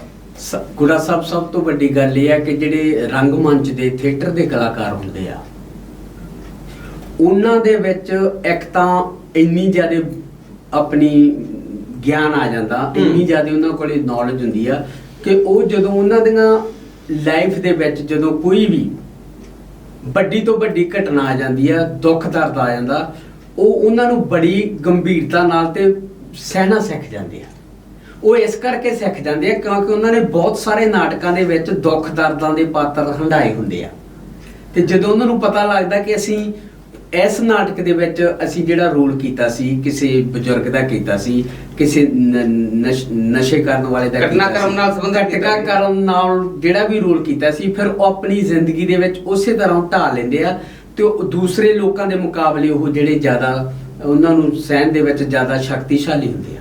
ਹਾਂ, ਤੇ ਉਹ ਨਾਟਕ ਦੇ ਜਿਹੜੇ ਪਾਤਰ ਤੁਸੀਂ ਗੱਲ ਕੀਤੀ ਆ ਵੀ ਨਾਟਕ ਦੇ ਪਾਤਰ ਆ ਜਿਹੜੇ ਤੁਸੀਂ ਆਮ ਦੇਖੋ, ਜਿਹੜੇ ਆਮ ਸਟੇਜੀ ਕਲਾਕਾਰ ਹੁੰਦੇ ਆ ਜਿਨ੍ਹਾਂ ਨੂੰ ਤੁਸੀਂ ਸਿੰਗਰ ਕਹਿੰਦੇ ਆ, ਉਹਨਾਂ ਨਾਲੋਂ ਇੱਕ ਤਾਂ ਇਹ ਸੁਲਝੇ ਵੀ ਹੁੰਦੇ ਆ, ਇੱਕ ਪੜ੍ਹੇ ਲਿਖੇ ਵੀ ਜ਼ਿਆਦਾ ਹੁੰਦੇ ਆ। ਤੁਸੀਂ ਨਾਟਕ ਦੇ ਪਾਤਰਾਂ ਨੂੰ ਜ਼ਿਆਦਾਤਰ ਇਸ ਸਥਿਤੀ ਵਿੱਚ ਵੀ ਵੇਖੋਗੇ ਕਿ ਉਹ ਬਾਲੇ ਨਹੀਂ ਤਾਂ ਜ਼ਿਆਦਾਤਰ ਦੇਖੋਗੇ ਕਿ ਉਹ ਪੋਸਟ ਗ੍ਰੈਜੂਏਟ ਜ਼ਰੂਰ ਹੁੰਦੇ ਆ, ਤੇ ਉਹ ਫਿਰ PhDਆਂ ਵੀ ਕਰ ਜਾਂਦੇ ਆ ਨਾਟਕ ਦੇ ਉੱਪਰ ਵੀ, ਤੇ ਫਿਰ ਉਹ ਕਾਲਜਾਂ ਦੇ ਵਿੱਚ ਕਈਆਂ ਦੇ ਵਿੱਚ ਲੈਕਚਰਰ ਲੱਗ ਜਾਂਦੇ ਆ ਜਾਂ ਆਪਣਾ ਬਿਜ਼ਨਸ ਚਲਾ ਲੈਂਦੇ ਆ। ਬਹੁਤ ਸਾਰੇ ਤੁਸੀਂ ਐਸੇ ਨਾਟਕਕਾਰ ਦੇਖੋਗੇ ਪੰਜਾਬੀ ਦੇ ਜਿਹੜੇ ਅਧਿਆਪਕ ਲੱਗੇ ਹੋਏ ਆ, ਜਿਵੇਂ ਪੰਜਾਬੀ ਦੇ ਬਹੁਤ ਵੱਡੇ ਨਾਟਕਕਾਰ ਆ ਜੈਤੇ ਤੋਂ ਜਗਦੇਵ ਢਿੱਲੋਂ, ਉਹ ਵੀ ਮਾਸਟਰ ਲੱਗੇ ਹੋਏ ਆ। ਪੰਜਾਬੀ ਰੰਗਮੰਚ ਦੇ ਇੱਕ ਬਹੁਤ ਵੱਡੇ ਰੰਗਕਰਮੀ ਆ, ਵੱਡੇ ਡਾਇਰੈਕਟਰ ਸਾਡੇ ਕੀਰਤੀ ਕਿਰਪਾਲ, ਉਹ ਵੀ ਮਾਸਟਰ ਲੱਗੇ ਹੋਏ ਆ। ਤੇ ਇਸ ਤਰ੍ਹਾਂ ਕੋਈ ਬਿਜ਼ਨਸ ਵਿੱਚ ਵੀ ਪੈ ਜਾਂਦਾ, ਉਹਨਾਂ ਨੂੰ ਜ਼ਿੰਦਗੀ ਵੀ ਜਿਉਣੀ ਆ ਜਾਂਦੀ ਆ। ਪੰਜਾਬੀ ਦਾ ਇੱਕ ਚਰਚਿਤ ਨਾਟਕਕਾਰ ਆ ਸਾਡੇ ਕੋਲੇ ਵੱਡਾ, ਉਹ ਵੀ ਡਾਕਟਰੇਟ ਕੀਤੀ ਹੋਈ ਉਹਨਾਂ ਦੀ, ਪ੍ਰੋਫੈਸਰ ਸੋਮਪਾਲ ਹੀਰਾ, ਉਹ ਵੀ ਕਿਸੇ ਕਾਲਜ ਦੇ ਵਿੱਚ ਪ੍ਰੋਫੈਸਰ ਲੱਗੇ ਹੋਏ ਆ। ਬਿਲਕੁਲ ਜੀ, ਇਹ ਗੱਲ ਚੱਲ ਰਹੀ ਸੀ ਕਿ ਜਿਹੜੇ ਪਾਤਰ ਹੁੰਦੇ ਨੇ, ਜਿਹੜੇ ਥੀਏਟਰ ਦੇ ਵਿੱਚ ਕੰਮ ਕਰਨ ਵਾਲੇ ਲੋਕ ਹੁੰਦੇ ਨੇ, ਜਿਵੇਂ ਮੋਹੀ ਸਾਹਿਬ ਉਹਨਾਂ ਨੇ ਤਾਂ ਦੱਸਿਆ ਕਿ ਉਹ ਬਹੁਤ ਪੜ੍ਹੇ ਲਿਖੇ ਹੁੰਦੇ, ਨਾ ਵੀ ਪੜ੍ਹੇ ਹੋਣ ਜਾਂ ਘੱਟ ਵੀ ਪੜ੍ਹੇ ਹੋਣ, ਇਹ ਵੀ ਇੱਕ ਐਜੂਕੇਸ਼ਨ ਹੈਗੀ ਆ ਜਿਹੜਾ ਥੀਏਟਰ ਹੈ। ਜਿਵੇਂ ਮਨੋਬਲ ਵੱਧ ਜਾਣ ਦੀ ਗੱਲ ਕੀਤੀ ਹੈ, ਕਿਉਂਕਿ ਹਰ ਨਾਟਕ ਕਿਸੇ ਨਾ ਕਿਸੇ ਜ਼ਿੰਦਗੀ ਦੇ ਨਾਲ ਜਿਹੜਾ ਜੁੜਿਆ ਹੁੰਦਾ, ਹਰ ਨਾਟਕ ਕਿਸੇ ਦੀ ਕਿਸੇ ਜ਼ਿੰਦਗੀ ਦੇ ਨਾਲ ਜੁੜਿਆ ਹੁੰਦਾ। ਜੇ ਨਾਟਕ ਦੇ ਵਿੱਚ ਬੰਦਾ ਡਿੱਗ ਕੇ ਉੱਠ ਸਕਦਾ ਤੇ ਸੱਚੀ ਜ਼ਿੰਦਗੀ ਦੇ ਵਿੱਚ ਵੀ ਉੱਠ ਕੇ ਡਿੱਗ ਕੇ ਉੱਠ ਸਕਦਾ, ਇਹ ਨਾਟਕ ਸਿਖਾਉਂਦਾ। ਇਹ ਇਕੱਲੇ ਐਕਟਰ ਜਾਂ ਪਾਤਰ ਨੂੰ ਹੀ ਨਹੀਂ, ਇਹ ਦੇਖਣ ਵਾਲੇ ਦਰਸ਼ਕਾਂ ਨੂੰ ਵੀ ਸਿਖਾਉਂਦਾ ਹੈ। ਕੀ ਕਹਿਣਾ ਚਾਹੋਗੇ ਅੱਜ ਜੇ ਦੇਖੀਏ ਥੀਏਟਰ ਦੇ ਵਿੱਚੋਂ ਕਿਸੇ ਵੇਲੇ ਥੀਏਟਰ ਨਾਲ ਜੁੜੇ ਸੀ, ਉਹ ਬਚਪਨ ਦੇ ਵਿੱਚ ਜੁੜੇ ਸੀ, ਵੱਡੇ ਜਵਾਨੀ ਉਹਨਾਂ ਨੇ ਥੀਏਟਰ ਦੇ ਵਿੱਚ ਲੰਘਾਈ ਆ, ਔਰ ਕਾਮਯਾਬ ਹੋਰ ਕਿਸੇ ਫੀਲਡ ਦੇ ਵਿੱਚ ਹੋਏ। ਹੁਣ ਉਦਾਹਰਨ ਦੇ ਤੌਰ ਤੇ ਭਗਵੰਤ ਮਾਨ ਜੀ ਜਿਹੜੇ ਅੱਜ ਪੰਜਾਬ ਦੇ CM ਨੇ, ਉਹ ਥੀਏਟਰ ਨਾਲ ਜੁੜੇ ਸੀ, ਉਹ ਕਮੇਡੀ ਕਲਾਕਾਰ ਸੀ, ਤੇ ਅੱਜ ਉਹ ਕਿਉਂਕਿ ਉਹਨਾਂ ਨੂੰ ਗਰਾਊਂਡ ਰਿਐਲਿਟੀ ਦਾ ਪਤਾ ਸੀ, ਠੱਗੀ ਕਿੱਥੇ ਵੱਜਦੀ, ਕੌਣ ਮਾਰਦਾ, ਕਿਵੇਂ ਮਾਰਦਾ, ਤੇ ਉਹਦਾ ਇਲਾਜ ਕੀ ਆ ਉਹਨੂੰ ਪਤਾ ਸੀ, ਤੇ ਅੱਜ ਸਫਲ CM ਵੀ ਹੈ। ਤੇ ਇਸ ਤਰੀਕੇ ਦੇ ਨਾਲ ਹੋਰ ਕੋਈ ਸਫਲ ਹੋਇਆ ਹੋਵੇ, ਕੀ ਕਹਿਣਾ ਚਾਹੋਗੇ? ਮੇਰਾ ਖਿਆਲ ਆ ਵੀ ਤੁਸੀਂ ਆਪਣੇ ਨਿਰਮਲ ਰਿਸ਼ੀ ਦਾ ਨਾਮ ਸੁਣਿਆ ਹੋਣਾ ਜੀ। ਨਿਰਮਲ ਰਿਸ਼ੀ ਜੀ ਵੀ ਸਾਡੇ ਪੰਜਾਬੀ ਰੰਗਮੰਚ ਦੇ ਵੀ ਬਹੁਤ ਵੱਡੇ ਆਰਟਿਸਟ ਵੀ ਆ, ਤੇ ਉਹ ਨਾਟਕ ਦੀ ਡਾਇਰੈਕਸ਼ਨ ਵੀ ਦਿੰਦੇ ਆ। ਕਿਸੇ ਕਾਲਜ ਦੇ ਵਿੱਚ ਉਹ ਫਿਜ਼ੀਕਲ ਐਜੂਕੇਸ਼ਨ ਦੇ ਅਧਿਆਪਕਾ ਵੀ ਰਹੇ ਆ। ਬਿਲਕੁਲ। ਤੁਹਾਡਾ ਮੈਂ ਸਮਝ ਰਿਹਾ ਕਿ ਤੁਸੀਂ ਕੀ ਪੁੱਛਣਾ ਚਾਹੁੰਦੇ ਆ। ਤੁਸੀਂ CM ਸਾਹਿਬ ਦੀ ਗੱਲ ਕੀਤੀ ਆ, ਤੁਸੀਂ ਉਹਨਾਂ ਦੀਆਂ ਪੁਰਾਣੀਆਂ ਮੂਵੀਆਂ ਦੇਖੋ, ਅੱਜ ਤੋਂ 25 ਸਾਲ ਪਹਿਲਾਂ ਦੀਆਂ, 30 ਸਾਲ ਪਹਿਲਾਂ ਦੀਆਂ। ਉਹ ਸਮਾਜ ਦੇ ਲਈ ਬਹੁਤ ਜ਼ਿਆਦਾ ਚਿੰਤਕ ਇਨਸਾਨ ਆ। ਬਿਲਕੁਲ ਬਿਲਕੁਲ। ਉਹਨਾਂ ਨੇ ਚੇਤਨਾ ਕੀਤੀ ਆ, ਉਹਨਾਂ ਨੇ ਉਹ ਇੰਨੇ ਜ਼ਿਆਦਾ ਚਿੰਤਤ ਸੀ ਪੰਜਾਬ ਦੇ ਲਈ। ਉਹਨਾਂ ਦੇ ਦਿਮਾਗ ਦੇ ਵਿੱਚ ਇਹ ਸੀ ਕਿ ਮੈਂ ਪੰਜਾਬ ਨੂੰ ਕਿਸੇ ਲੀਹਾਂ ਤੇ ਲੈ ਕੇ ਜਾਣਾ ਹੈ ਜੀ। ਉਹਨਾਂ ਨੇ ਆਪਣੀਆਂ ਜਿੰਨੀਆਂ ਵੀ ਤੁਸੀਂ ਉਹਨਾਂ ਦੀਆਂ ਪੁਰਾਣੀਆਂ ਕੈਸਟਾਂ ਦੇਖੋਗੇ, ਜਿਹੜੀਆਂ ਆਪਣੀਆਂ ਤੁਸੀਂ ਆਪਣੇ ਕੁਲਫੀ ਗਰਮਾ ਗਰਮ ਜਾਂ ਕੋਈ ਹੋਰ ਆ, ਉਹ ਸਿਰਫ ਤੇ ਸਿਰਫ ਲੋਕਾਂ ਦੀਆਂ ਕ੍ਰਿਤੀਆਂ ਦੇ ਉੱਪਰ ਚੋਟ ਕਰਦੇ ਸੀ। ਹਾਂ, ਵਿਅੰਗ ਕਸਿਆ ਸਟਾਈਲ ਸੀ ਉਹਨਾਂ ਦੇ ਸਾਰੇ ਦੇ ਸਾਰੇ ਜਿਹੜੇ ਉਹਨਾਂ ਦੇ ਆਪਣੇ ਉਹਨਾਂ ਦੀਆਂ ਕੈਸਟਾਂ ਦੇ ਵਿੱਚ। ਤੇ ਉਹ ਜਿਹੜੇ ਤੁਸੀਂ CM ਸਾਹਿਬ ਦੀ ਉਦਾਹਰਨ ਦਿੱਤੀ ਆ, ਇਸੇ ਤਰ੍ਹਾਂ ਹੋਰ ਵੀ ਬਹੁਤ ਆ। ਬਿਲਕੁਲ ਜੀ, ਇਸ ਤਰ੍ਹਾਂ ਹੋਰ ਵੀ ਬਹੁਤ ਹੈ। ਦੇਖੋ, ਹਰ ਇਨਸਾਨ ਇੱਕ ਜ਼ਿੰਦਗੀ ਦੇ ਨਾਟਕ ਦਾ ਕਲਾਕਾਰ ਹੈ, ਪਾਤਰ ਹੈ, ਐਕਟਰ ਹੈ। ਉਹ ਕਿਸੇ ਵੀ ਦਫ਼ਤਰ ਦੇ ਵਿੱਚ ਜਾਂਦਾ, ਉਹਨੂੰ ਪਤਾ ਹੁੰਦਾ ਕਿ ਮੇਰੇ ਕੋਲੋਂ ਬੰਦਾ ਨਜਾਇਜ਼ ਪੈਸੇ ਮੰਗ ਰਿਹਾ, ਠੱਗੀ ਮਾਰ ਰਿਹਾ, ਜਾਂ ਕੋਈ ਭ੍ਰਿਸ਼ਟ ਮੰਤਰੀ ਲੀਡਰ ਕੋਈ ਪਤਾ ਹੈ ਕਿ ਉਹ ਨਜਾਇਜ਼ ਕਰ ਰਿਹਾ, ਪਰ ਇਹ ਹੈ ਪਤਾ ਹੋਣ ਦੇ ਬਾਵਜੂਦ ਵੀ ਬੋਲ ਨਹੀਂ ਸਕਦਾ। ਪਰ ਥੀਏਟਰ ਜਿਹੜਾ ਹੈ, ਥੀਏਟਰ ਬੋਲ ਕੇ ਦੱਸਦਾ, ਵਿਅੰਗ ਕਰਕੇ ਦੱਸਦਾ, ਤਰੀਕੇ ਨਾਲ ਦੱਸਦਾ। ਕਿੰਨੀ ਕੁ ਇਜਾਜ਼ਤ ਹੁੰਦੀ ਆ ਉਹ ਤਰੀਕੇ ਨਾਲ ਦੱਸਣ ਦੀ, ਵਿਅੰਗ ਕੱਸਣ ਦੀ ਥੀਏਟਰ ਦੇ ਵਿੱਚ ਸੰਵਿਧਾਨਕ ਤੌਰ ਤੇ? ਅਸਲ ਗੱਲ ਇਹ ਹੈ ਜੀ ਕਿ ਇੱਕ ਦੁਨੀਆ ਦੇ ਬਹੁਤ ਵੱਡੇ ਨਾਟਕਕਾਰ ਆ ਜੀ ਸ਼ੇਕਸਪੀਅਰ ਜੀ, ਉਹਨਾਂ ਨੇ ਲਿਖਿਆ ਹੈ ਕਿ ਦੁਨੀਆ ਦਾ ਸਭ ਤੋਂ ਸ਼ਕਤੀਸ਼ਾਲੀ ਮਾਧਿਅਮ ਆ ਜਿਹੜਾ ਤੁਹਾਡੀ ਗੱਲ ਕਹਿਣ ਦਾ, ਜੀ ਉਹਦਾ ਰੰਗਮੰਚ ਆ। ਹਾਂ, ਰੰਗਮੰਚ ਜਿਹੜਾ ਤੁਸੀਂ ਸਟੇਜ ਤੋਂ ਪੇਸ਼ ਕਰਦੇ ਆ ਕੋਈ ਨਾਟਕ, ਤੁਸੀਂ ਦਰਸ਼ਕਾਂ ਦੇ ਵਿੱਚ ਕੋਈ ਲੀਡਰ ਬੈਠਾ, ਕੋਈ ਦਰਸ਼ਕਾਂ ਦੇ ਵਿੱਚ ਸਰਕਾਰ ਦਾ ਵੱਡਾ ਅਫਸਰ ਬੈਠਾ, ਤੁਸੀਂ ਉਹ ਤੇ ਬਿਨਾਂ ਝਿਜਕ ਸਿੱਧੀ ਗੱਲ ਕਰ ਸਕਦੇ ਆ, ਤੁਸੀਂ ਸਿੱਧੀ ਚੋਟ ਕਰ ਸਕਦੇ ਆ, ਤੁਸੀਂ ਸਟਾਈਲ ਦੇ ਸਕਦੇ ਆ, ਤੁਸੀਂ ਵਿਅੰਗ ਆਤਮਕ ਉਹਦੇ ਨਾਲ ਵਾਰਤਾਲਾਪ ਕਰਦੇ ਆ। ਰੰਗਮੰਚ ਆ ਜਿਹੜਾ ਉਹ ਸਿੱਧੀ ਚੋਟ ਕਰਦਾ ਹੈ। ਰੰਗਮੰਚ ਦੇ ਜਿਹੜਾ ਕਲਾਕਾਰ ਆ ਉਹ ਡਰ ਭੈ ਤੋਂ ਦੂਰ ਹੋ ਜਾਂਦੇ ਆ। ਬਿਲਕੁਲ ਜੀ, ਡਰ ਭੈ ਤੋਂ ਦੂਰ। ਇਹ ਵੀ ਨਾਲ ਦੱਸੋ ਜਿਵੇਂ ਜਿਹੜੇ ਰੰਗਮ ਕਰਮੀ ਹੈਗੇ ਨੇ ਸੱਜਣ, ਉਹ ਰੰਗ ਮੰਚ ਦੇ ਦੌਰਾਨ ਪੁਲਿਸ ਦੀ ਵਰਦੀ, ਲੀਡਰ ਦੀ ਵਰਦੀ, ਵੱਡੇ ਵੱਡੇ ਅਫਸਰਾਂ ਦੀ ਵਰਦੀ, ਸਾਰੇ ਤਰ੍ਹਾਂ ਦੀ ਵਰਦੀ ਕਿਵੇਂ ਪੈ ਲੈਂਦੇ? ਕੀ ਰੁਕਾਵਟ ਨਹੀਂ ਜਾਂ ਕੋਈ ਸੰਵਿਧਾਨ ਦੇ ਵਿੱਚ ਕੋਈ ਇਹਦੇ ਇਜਾਜ਼ਤ ਹੈ? ਇਹ ਵੱਡਾ ਸਵਾਲ ਹੈ ਜੀ। ਇੱਕ ਨਾ ਭਾਰਤੀ ਸੰਵਿਧਾਨ ਦੇ ਵਿੱਚ ਤੁਹਾਨੂੰ ਨਾ ਮੌਲਿਕ ਅਧਿਕਾਰ ਦਿੱਤੇ ਗਏ ਆ। ਅੱਛਾ ਜੀ, ਬਾਬਾ ਸਾਹਿਬ ਨੇ ਜੀ ਭਾਰਤੀ ਸੰਵਿਧਾਨ ਚ ਉਹਨਾਂ ਨੂੰ ਮੌਲਿਕ ਅਧਿਕਾਰ ਦਿੱਤਾ ਗਿਆ।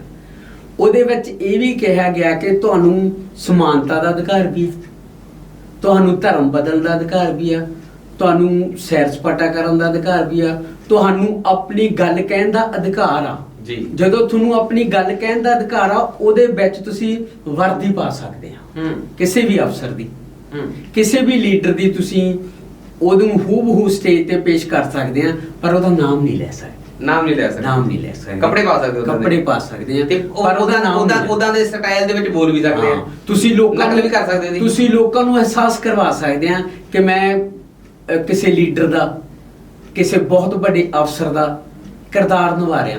ਲੋਕੀ ਬਹੁਤ ਸਮਝਦਾਰ ਆ ਜੀ, ਉਹ ਸਮਝ ਜਾਂਦੇ ਆ ਕਿ ਇਹ ਜਿਹੜਾ ਸਟਾਈਲ ਕਰ ਰਿਹਾ, ਇਹ ਜਿਹੜਾ ਆਪਣਾ ਵਿਅੰਗ ਕਸਿਆ ਜਾ ਰਿਹਾ, ਇਹ ਕਿਸੇ ਲੀਡਰ ਦੇ ਉੱਪਰ ਆ, ਕਿਸੇ ਇਹ ਆਪਣੇ ਦੂਸਰੇ ਅਫਸਰ ਦੇ ਉੱਪਰ ਆ। ਬਿਲਕੁਲ, ਲੋਕੀ ਬਹੁਤ ਸਮਝਦਾਰ ਆ, ਉਹ ਆਪਣੇ ਆਪ ਸਮਝ ਜਾਂਦੇ ਆ। ਤੇ ਸਿਰਫ ਜਿਹੜੇ ਰੰਗਮੰਚ ਦੇ ਕਲਾਕਾਰ ਆ, ਉਹਨਾਂ ਨੂੰ ਇੱਕ ਗੱਲ ਕਰਨ ਦੀ ਜ਼ਰੂਰਤ ਹੁੰਦੀ ਆ, ਲੋਕੀ ਗੱਲ ਪੁੱਛ ਲੈਂਦੇ ਆ। ਤੇ ਇਸੇ ਤਰੀਕੇ ਨਾਲ ਜਿਵੇਂ ਭਗਵੰਤ ਮਾਨ ਦੀ ਤੁਸੀਂ ਜ਼ਿਕਰ ਕੀਤਾ ਸੀਗਾ, ਜਦੋਂ ਉਹਦੀਆਂ ਪੁਰਾਣੀਆਂ ਕੈਸਟਾਂ ਚੱਕ ਕੇ ਦੇਖਦੇ ਕਿ ਉਹ ਬਹੁਤ ਸਾਰੇ ਵੱਡੇ ਚੈਨਲਾਂ ਦੇ ਉੱਤੇ ਅਕਸਰ ਉਹਨਾਂ ਦੀਆਂ ਜਿਹੜੀਆਂ ਕਮੇਡੀ ਫਿਲਮਾਂ, ਕਮੇਡੀ ਪ੍ਰੋਗਰਾਮ ਉਹਦੇ ਆਉਂਦੇ ਸੀਗੇ, ਤਾਂ ਹਰ ਅਦਾਰੇ ਦੇ ਉੱਤੇ ਉਹਨਾਂ ਨੇ ਵਿਅੰਗ ਕੱਸਿਆ।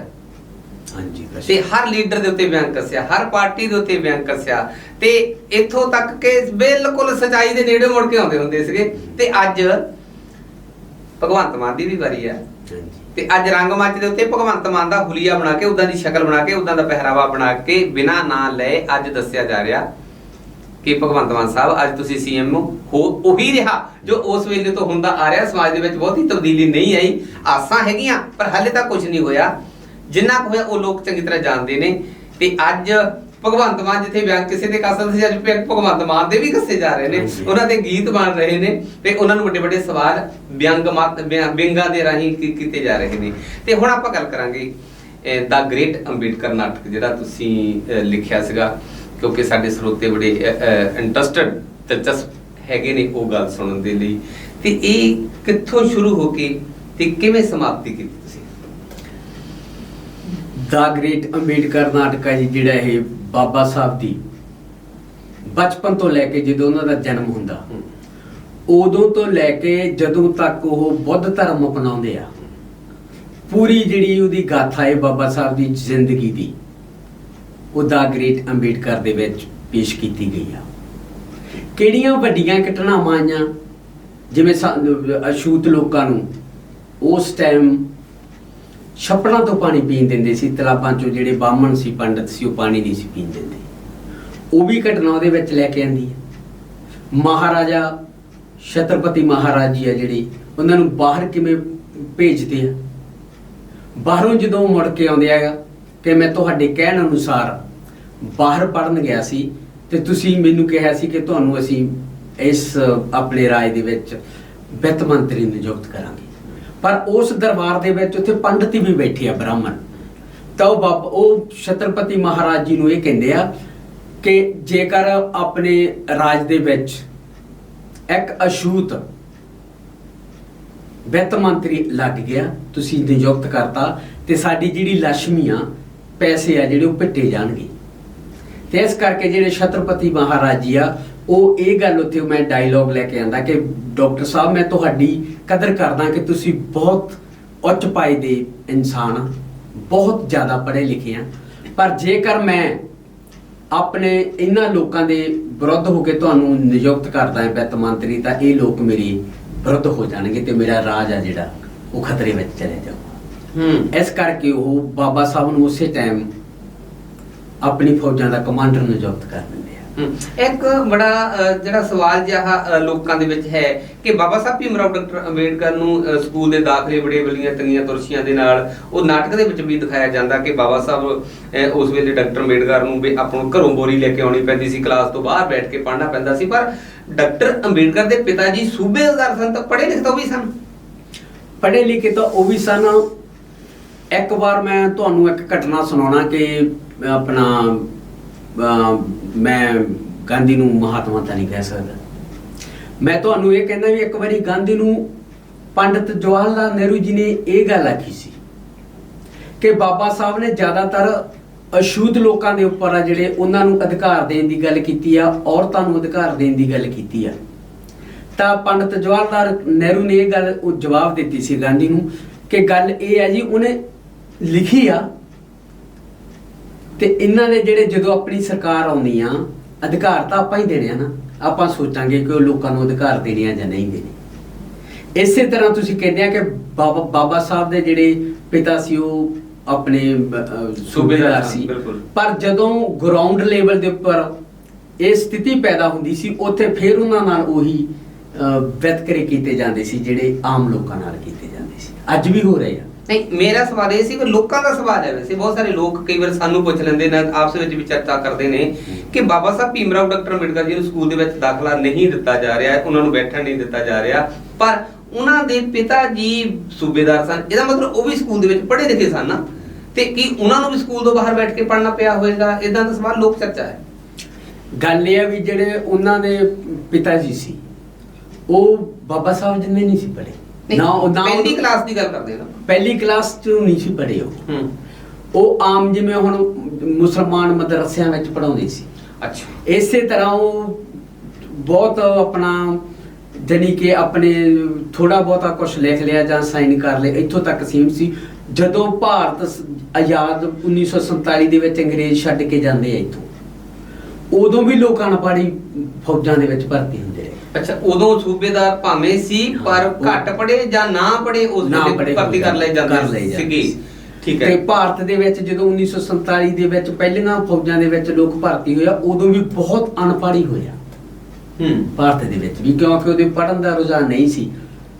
ਪੜ੍ਹਨ ਦਾ ਰੁਝਾਨ ਤਾਂ ਤੁਹਾਡੇ ਵਿੱਚ, ਮੈਂ ਇਸ ਗੱਲ ਦੀ ਬੜੀ ਹੈਗੀ ਆ ਮੈਨੂੰ ਕਿ ਤੁਹਾਨੂੰ ਪੜ੍ਹਨ ਦਾ ਅਧਿਕਾਰ ਤਾਂ ਬਾਬਾ ਸਾਹਿਬ ਨੇ ਲੈ ਕੇ ਦਿੱਤਾ ਹੈ, ਪਹਿਲਾਂ ਨਹੀਂ ਸੀ। ਤੁਹਾਨੂੰ ਅੰਗਰੇਜ਼ ਆਉਣ ਤੋਂ ਪਹਿਲਾਂ ਤੁਸੀਂ ਸਕੂਲਾਂ ਦੇ ਮੂਹਰ ਦੀ ਵੀ ਨਹੀਂ ਲੰਘ ਸਕਦੇ ਸੀ, ਉਹਨਾਂ ਦੇ ਮੰਦਰਾਂ ਮੂਹਰ ਦੀ ਵੀ ਨਹੀਂ ਲੰਘ ਸਕਦੇ ਸੀ। ਤੁਸੀਂ ਬਾਬਾ ਸਾਹਿਬ ਦੀ ਘਾਲਣਾ ਦੇਖੋ, ਉਹਨਾਂ ਨੂੰ ਸਕੂਲ ਦੇ ਵਿੱਚੋਂ ਬਾਹਰ ਕਢਵਾਇਆ ਜਾਂਦਾ ਹੈ, ਬਾਹਰ ਬਿਠਾਇਆ ਜਾਂਦਾ, ਪਰ ਉਹਨਾਂ ਨੇ ਸੰਵਿਧਾਨ ਦੇ ਵਿੱਚ ਤੁਹਾਨੂੰ ਇਹੋ ਜਿਹੇ ਹੱਕ ਅਧਿਕਾਰ ਦੇ ਕੇ ਦਿੱਤੇ ਆ ਕਿ ਅੱਜ ਆ ਜਿਹੜੇ ਆਪਣੇ ਸਾਡੇ ਸਮਾਜ ਦੇ ਲੋਕ ਆ ਅਛੂਤ, ਉਹ IAS ਅਫਸਰ ਲੱਗੇ ਹੋਏ ਆ, IPS ਅਫਸਰ ਲੱਗੇ ਹੋਏ ਆ।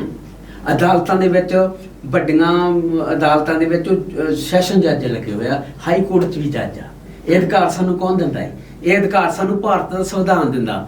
ਭਾਰਤ ਦੇ ਵਿੱਚ ਜਿਹੜੇ ਔਰਤਾਂ ਨੂੰ ਅਧਿਕਾਰ ਵੀ ਲੈ ਕੇ ਦਿੱਤੇ ਆ, ਵਿਧਵਾ ਵਿਆਹ ਦੇ ਅਧਿਕਾਰ ਲੈ ਕੇ ਦਿੱਤੇ ਆ, ਉਹਨਾਂ ਨੂੰ ਪੜ੍ਹਨ ਦੇ ਅਧਿਕਾਰ ਲੈ ਕੇ ਦਿੱਤੇ ਆ, ਉਹ ਸਾਰੇ ਦੇ ਸਾਰੇ ਬਾਬਾ ਸਾਹਿਬ ਨੇ ਲੈ ਕੇ ਦਿੱਤੇ ਆ। ਇਹ ਗੱਲ ਮੈਨੂੰ ਬਹੁਤ ਦੁਖੀ ਕਰਦੀ ਆ ਜਦੋਂ ਲੋਕ ਕਹਿੰਦੇ ਆ ਕਿ ਬਾਬਾ ਸਾਹਿਬ ਆ ਜਿਹੜੇ ਉਹ ਸਿਰਫ ਤੇ ਸਿਰਫ ਭਾਰਤ ਦੇ ਦਲਿਤ ਸਮਾਜ ਦੇ ਮੂਲ ਨਿਵਾਸੀਆਂ ਦੇ ਆਪਣੇ ਲੀਡਰ ਨਹੀਂ। ਬਾਬਾ ਸਾਹਿਬ ਤਾਂ ਸਮੁੱਚੀ ਕਾਇਨਾਤ ਦੇ ਵਿੱਚ ਜੋ ਵੀ ਇਨਸਾਨ ਰਹਿੰਦੇ ਆ, ਉਹ ਤਾਂ ਮਨੁੱਖਤਾ ਦੇ ਮਸੀਹਾ ਹੀ। ਮਨੁੱਖਤਾ ਦਾ ਮਸੀਹਾ ਜਿਹੜਾ ਹੁੰਦਾ ਉਹ ਸਾਰਿਆਂ ਲਈ ਹੁੰਦਾ, ਇਸ ਕਰਕੇ ਬਾਬਾ ਸਾਹਿਬ ਸਾਰਿਆਂ ਵਾਸਤੇ ਆ। ਇੱਕ ਇਹਦੇ ਵਿੱਚ ਤੁਸੀਂ ਦ੍ਰਿਸ਼ ਪਾਇਆ ਕਿ ਜਿਹੜੇ ਸਾਈਮਨ ਕਮਿਸ਼ਨ ਗੋ ਬੈਕ ਦੇ ਲਗਾਉਂਦੇ ਹੋ ਤੁਸੀਂ ਨਾਰੇ, ਪਰ ਉਸ ਤੋਂ ਪਹਿਲਾਂ ਪੜ੍ਹਾਇਆ ਸਾਈਮਨ ਕਮਿਸ਼ਨ ਦੇ ਹੱਕ 'ਚ ਜਾਂਦਾ ਕਿ ਸਾਈਮਨ ਕਮਿਸ਼ਨ ਦਾ ਭਾਰਤੀਆਂ ਨੂੰ ਵਿਰੋਧ ਕਰਨਾ ਪੈ ਰਿਹਾ ਸੀਗਾ। ਉਸ ਵੇਲੇ ਉੱਥੋਂ ਕੰਪਨੀਆਂ ਲੈ ਕੇ ਆਇਆ ਜਿਸ ਦੇ ਭਾਰਤ ਲੋਕਾਂ ਦੇ ਵਿਰੋਧ ਵਿੱਚ ਆਇਆ ਸੀਗਾ ਜੀ। ਭਾਰਤ ਦੇ ਵੱਡੇ ਲੀਡਰਾਂ ਨੇ ਵੀ ਵਿਰੋਧ ਕੀਤਾ ਸੀਗਾ। ਤੁਸੀਂ ਕਹਿੰਦੇ ਉਹਦੇ ਵਿੱਚ ਕਿ ਇਹ ਬਾਬਾ ਸਾਹਿਬ ਦੇ ਕਹੇ ਤੇ ਸਾਈਮਨ ਕਮਿਸ਼ਨ ਪੰਜਾਬ ਦੇ ਵਿੱਚ, ਭਾਰਤ ਦੇ ਵਿੱਚ ਦੱਬੇ ਕੁਚਲੇ ਲਤਾੜੇ ਸਮਾਜ ਦੇ ਜਾਣਕਾਰੀ ਇਕੱਠੀ ਕਰਨਾ ਸੀ। ਅਸਲ ਗੱਲ ਇਹ ਹੈ ਜੀ ਕਿ ਜਿਹੜਾ ਸਾਈਮਨ ਕਮਿਸ਼ਨ ਆਇਆ ਸੀ ਉਹ ਬ੍ਰਿਟਿਸ਼ ਗਵਰਨਮੈਂਟ ਨੇ ਜੀ ਭਾਰਤ ਦੇ ਵਿੱਚ ਲੋਕਾਂ ਨੂੰ ਕਿਹੜੀਆਂ ਸਹੂਲਤਾਂ ਤੋਂ ਵਾਂਝਾ ਰੱਖਿਆ ਜਾਂਦਾ ਹੈ, ਉਹਨਾਂ ਨੂੰ ਅਧਿਕਾਰ ਤੇ ਹੱਕ ਨਹੀਂ ਦਿੱਤੇ ਜਾਂਦੇ। ਇਹ ਗੱਲ ਬਾਬਾ ਸਾਹਿਬ ਲੰਡਨ ਦੀ ਗੋਲਮੇਜ ਕਾਨਫਰੰਸ 1932 ਚ ਕਰਕੇ ਆਏ ਸੀ। ਉੱਥੇ ਗਾਂਧੀ ਵੀ ਸੀ। ਉੱਥੇ ਜਿਹੜੇ ਉਸ ਮੀਟਿੰਗ ਦੇ ਵਿੱਚ ਜਿਹੜੇ ਅੰਗਰੇਜ਼ਾਂ ਦੇ ਉੱਚ ਪਾਏ ਦੇ ਉੱਚ ਅਧਿਕਾਰੀ ਬੈਠੇ ਸੀ, ਉਹਨਾਂ ਨੇ ਬਾਬਾ ਸਾਹਿਬ ਨੂੰ ਬੋਲਣ ਦੇ ਸਿਰਫ 6 ਮਿੰਟ ਦਿੱਤੇ ਸੀ, ਕਿਉਂਕਿ ਗਾਂਧੀ ਇਹ ਗੱਲ ਕਹਿੰਦਾ ਸੀ ਕਿ ਮੈਂ ਭਾਰਤ ਦੇ ਵਿੱਚ ਅਛੂਤ ਦਲਿਤ ਸਮਾਜ ਦਾ ਲੀਡਰ ਹਾਂ। ਪਰ ਬਾਬਾ ਸਾਹਿਬ ਨੂੰ ਜਦੋਂ 6 ਮਿੰਟ ਦਿੱਤੇ ਸੀ, 6 ਮਿੰਟ ਦੇ ਵਿੱਚ ਉਹਨਾਂ ਨੂੰ ਆਪਣਾ ਪੂਰੇ ਦੇ ਪੂਰੀ ਤਸੱਲੀ ਕਰਵਾਉਣੀ ਸੀ ਕਿ ਅਸਲ ਗੱਲ ਇਹ ਆ। ਬਾਬਾ ਸਾਹਿਬ ਉੱਥੇ ਚਿੱਤਰ ਬਣਾ ਕੇ ਲੈ ਕੇ ਗਏ ਲੋਕਾਂ ਦੇ, ਕਿੱਥੇ ਇਹਨਾਂ ਨੂੰ ਪਾਣੀ ਨਹੀਂ ਪੀਣ ਦਿੱਤਾ ਜਾਂਦਾ, ਕਿੱਥੇ ਇਹਨਾਂ ਨੂੰ ਮੰਦਰਾਂ ਵਿੱਚ ਦੀ ਨਹੀਂ ਲੰਘਣ ਦਿੱਤਾ। ਔਰ ਉਸ ਗੋਲ ਮੇਜ਼ ਕਾਨਫਰੰਸ ਦੇ ਵਿੱਚ ਉਹਨਾਂ ਨੇ ਚਿੱਤਰ ਪੇਸ਼ ਕੀਤੇ। ਜਦੋਂ ਉਹਨਾਂ ਨੇ ਫੋਟੋ ਦਿਖਾਈ, ਇਸ ਤਰ੍ਹਾਂ ਚਿੱਤਰ ਦਿਖਾਏ ਅੰਗਰੇਜ਼ਾਂ ਨੂੰ, ਉਹ ਕਹਿੰਦੇ ਆਹ ਲੋਕ ਕੌਣ ਆ ਜਿਨ੍ਹਾਂ ਤੇ ਡਾਂਗਾ ਮਾਰ ਰਹੀਆਂ ਹੈ ਪਾਣੀ ਪੀਣ ਤੋਂ, ਜਿਹੜੇ ਇਹਨਾਂ ਦੇ ਡਾਂਗਾ ਮਾਰ ਰਹੇ ਪੈ ਰਹੀਆਂ, ਇਹ ਕੌਣ ਆ? ਬਾਬਾ ਸਾਹਿਬ ਕਹਿੰਦੇ ਮੇਰੇ ਲੋਕ ਆ, ਮੇਰੇ ਸਮਾਜ ਦੇ ਲੋਕ ਆ। ਤੇ ਉਹ ਕਹਿੰਦੇ ਜਿਹੜੇ ਆਹ ਡਾਂਗਾ ਮਾਰ ਰਹੇ ਆ ਇਹ ਕਿਹਦੇ ਲੋਕ ਆ? ਉਹ ਕਹਿੰਦੇ ਗਾਂਧੀ ਦੇ ਲੋਕ ਆ, ਜਿਹੜੇ ਸਾਡੇ ਸਮਾਜ ਨੂੰ ਨਕਾਰਦੇ ਆ। ਬਿਲਕੁਲ। ਉਹ ਫਿਰ ਅੰਗਰੇਜ਼ਾਂ ਦੀ ਇੱਕ ਸਭ ਤੋਂ ਵੱਡੀ ਸਿਫਤ ਆ ਦੁਨੀਆ 'ਚ, ਜਦੋਂ ਤੁਸੀਂ ਉਹਨਾਂ ਨੂੰ ਕਨਵਿੰਸ ਕਰਵਾ ਦਿੰਦੇ ਆ ਤਾਂ ਉਹ ਤੁਹਾਡੀ ਗੱਲ ਮੰਨ ਲੈਂਦੇ ਆ। ਪਰ ਜਿਹੜੇ ਸਾਡੇ ਮਨੂਵਾਦੀ ਲੋਕ ਆ, ਉਹ ਆਪਣਾ ਸੰਦੇਸ਼ਾ ਨਹੀਂ ਛੱਡਦੇ, ਆਪਣਾ ਰਾਹ ਬਦਲ ਲੈਂਦੇ ਆ, ਆਪਣੀ ਜਿੱਦ ਨਹੀਂ ਛੱਡਦੇ। ਫਿਰ ਉਹਨਾਂ ਨੇ ਕੀ ਕਿਹਾ ਕਿ ਅਸੀਂ ਭਾਰਤ ਦੇ ਵਿੱਚ ਆਪਣਾ ਕਮਿਸ਼ਨ ਭੇਜਾਂਗੇ ਜਿਹਦਾ ਨਾਮ ਸਾਈਮਨ ਕਮਿਸ਼ਨ ਸੀ। ਜਦੋਂ ਭਾਰਤ ਦੇ ਵਿੱਚ ਆਇਆ, ਸਾਡੇ ਲੋਕਾਂ ਦੀ ਹਾਲਾਤ ਵੇਖਣ ਆਇਆ ਕਿ ਇਹਨਾਂ ਨੂੰ ਆਪਣੇ ਅਧਿਕਾਰ ਨਹੀਂ ਦਿੱਤੇ ਜਾ ਰਹੇ, ਇਹਨਾਂ ਨੂੰ ਆਪਣੇ ਗੰਦੇ ਪਾਣੀ ਦੇ ਛੱਪੜ ਵਿੱਚੋਂ ਪਾਣੀ ਪੀਣ ਲਈ ਮਜਬੂਰ ਆ, ਜਿੱਥੇ ਪਸ਼ੂ ਮਲ ਮੂਤਰ ਵੀ ਕਰਦੇ ਆਪਣਾ ਉਹਦੇ ਪਾਣੀ ਪੀਂਦੇ ਆ। ਸਾਡੀਆਂ ਔਰਤਾਂ ਨਾਲ ਬਦਸਲੂਕੀ ਹੁੰਦੀ ਸੀ ਉਦੋਂ ਅਛੂਤ ਸਮਾਜ ਦੇ ਨਾਲ। ਜਦੋਂ ਭਾਰਤ ਦੇ ਵਿੱਚ ਪ੍ਰਵੇਸ਼ ਕਰਦਾ ਤੇ ਉੱਥੇ ਜਿਹੜੇ ਮਨੂਵਾਦੀਆਂ ਦੇ ਬੰਦੇ ਸੀ, ਉਹਨਾਂ ਨੇ ਜਾਣਬੁੱਝ ਕੇ ਉਹਦੇ ਵਿਰੁੱਧ ਨਾਰੇ ਲਾਏ ਗਏ ਆ। ਉਹਨਾਂ ਨੇ ਫਿਰ ਬਾਬਾ ਸਾਹਿਬ ਨੂੰ ਫੇਰ ਬੁਲਾਇਆ ਕਿ ਤੁਸੀਂ ਤਾਂ ਕਹਿੰਦੇ ਸੀ ਅਛੂਤ ਲੋਕਾਂ ਦੇ ਇੱਥੇ ਅਧਿਕਾਰ ਖੋਏ ਜਾ ਰਹੇ ਆ, ਤੇ ਤੁਹਾਡੇ ਲੋਕ ਤਾਂ ਸਾਡਾ ਉੱਥੇ ਵਿਰੋਧ ਕਰ ਰਹੇ ਆ। ਉਹ ਕਹਿੰਦੇ ਨਹੀਂ ਜੀ, ਇਹ ਉਹਨਾਂ ਨੂੰ ਕਿਰਾਏ ਤੇ ਲੈ ਕੇ ਆਏ ਆ, ਥੋੜੇ ਥੋੜੇ ਪੈਸੇ ਦੇ ਕੇ, ਤੁਸੀਂ ਗੁਪਤ ਰੂਪ ਦੇ ਵਿੱਚ ਆਪਣਾ ਸਰਵੇ ਕਰੋ। ਤੇ ਉਹ ਫਿਰ ਜਦੋਂ ਉਹਨਾਂ ਨੂੰ ਲਹੂ ਨਾਲ ਖਤ ਲੈ ਕੇ ਦਿੱਤੇ ਗਏ, ਉਹ ਅੰਗਰੇਜ਼ਾਂ ਦੇ ਸਾਹਮਣੇ ਪੇਸ਼ ਕੀਤੇ ਗਏ ਆ। ਵੀ ਆਹ ਦੇਖੋ, ਉਹਨਾਂ ਦੇ ਬਕਾਇਦਾ ਸਿਰਨਾਮੇ ਆਏ ਆ ਚਿੱਠੀਆਂ ਦੇ ਉੱਪਰ। ਉਹਨਾਂ ਕਿਸੇ ਨੇ ਨਹੀਂ ਕਿਹਾ ਕਿ ਗਰੀਬ, ਕਿਸੇ ਨੇ ਨਹੀਂ ਆਖਿਆ ਕਿ ਸਾਡੇ ਜਿਹੜੇ ਲੀਡਰ ਗਾਂਧੀ ਆ। ਹਾਂ, ਗਾਂਧੀ ਨਹੀਂ ਸੀ। ਬਾਬਾ ਸਾਹਿਬ ਨੂੰ ਉਹਨਾਂ ਨੇ ਮੰਨ ਲਿਆ ਸੀ ਉਦੋਂ, ਤੇ ਬਾਬਾ ਸਾਹਿਬ ਨੇ ਵੀ ਆਪਣੀ ਜ਼ਿੰਦਗੀ ਦਾ ਕਤਰਾ ਕਤਰਾ ਲਾਤਾ, ਇੱਕ ਇੱਕ ਪਲ ਲਾਤਾ ਉਹਨਾਂ ਲੋਕਾਂ ਨੂੰ ਅਧਿਕਾਰ ਤੇ ਹੱਕ ਦੇਣ ਦੇ ਲਈ।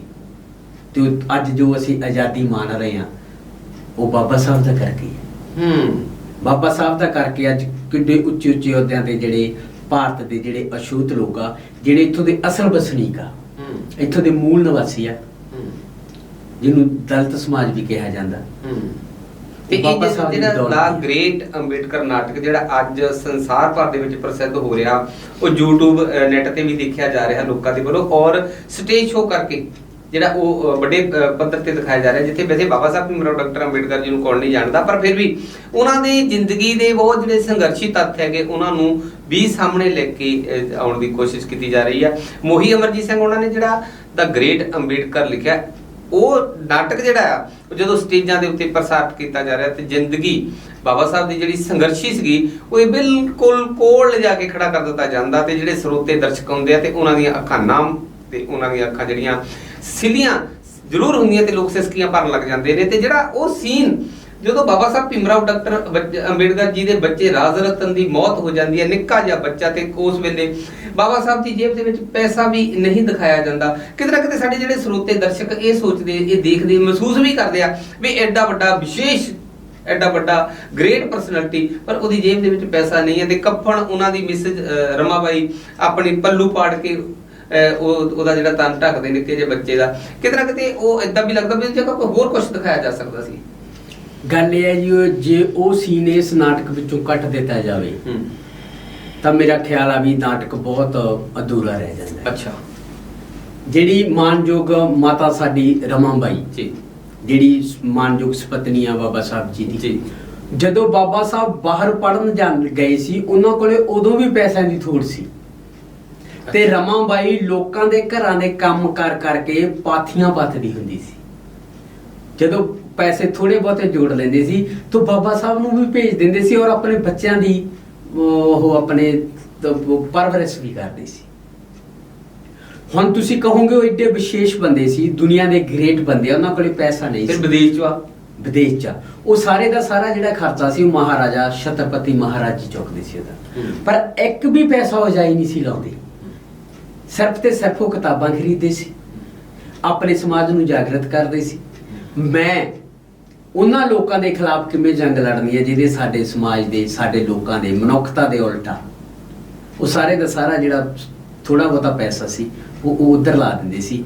ਇਸ ਕਰਕੇ ਬਾਬਾ ਸਾਹਿਬ ਉਸ ਸਮੇਂ ਅੱਜ ਦੇ ਜਿਹੜੇ ਮੰਤਰੀ ਆ, ਅੱਜ ਦੇ ਜਿਹੜੇ, ਉਹ ਤਾਂ ਬਹੁਤ ਜ਼ਿਆਦਾ ਕਿਸੇ ਵੀ ਕੰਮ ਦੇ ਵਿੱਚੋਂ ਬਹੁਤ ਅਰਬਾਂ ਕਰੋੜਾਂ ਰੁਪਇਆ ਖਾ ਜਾਂਦੇ। ਆਪਾਂ ਉਧਰ ਨੂੰ ਫਿਰ ਚੱਲਦੇ ਆਂ ਵੀ ਖਾ ਜਾਂਦੇ ਜਾਂ ਕਿਵੇਂ ਖਾਂਦੇ ਆ ਤਾਂ ਕੀ ਹੱਲ ਹੈਗਾ, ਉਧਰ ਨੂੰ ਵੀ ਆਪਾਂ ਚੱਲਾਂਗੇ ਜ਼ਰੂਰ। ਉਸ ਤੋਂ ਪਹਿਲਾਂ ਜਦੋਂ ਬਾਬਾ ਸਾਹਿਬ ਭੀਮ ਰਾਓ ਡਾਕਟਰ ਅੰਬੇਡਕਰ ਜੀ ਵਿਦੇਸ਼ ਚੋਂ ਪੜ੍ਹ ਕੇ ਆਉਂਦੇ ਨੇ ਤੇ ਉਹਨਾਂ ਨੂੰ ਕੋਈ ਵੀ ਕਮਰਾ ਨਹੀਂ ਦਿੱਤਾ ਜਾ ਰਿਹਾ ਬੜੌਦਾ ਸ਼ਹਿਰ ਦੇ ਅੰਦਰ, ਤੇ ਉੱਥੇ ਜਾਤ ਪੁੱਛੀ ਜਾ ਰਹੀ ਆ।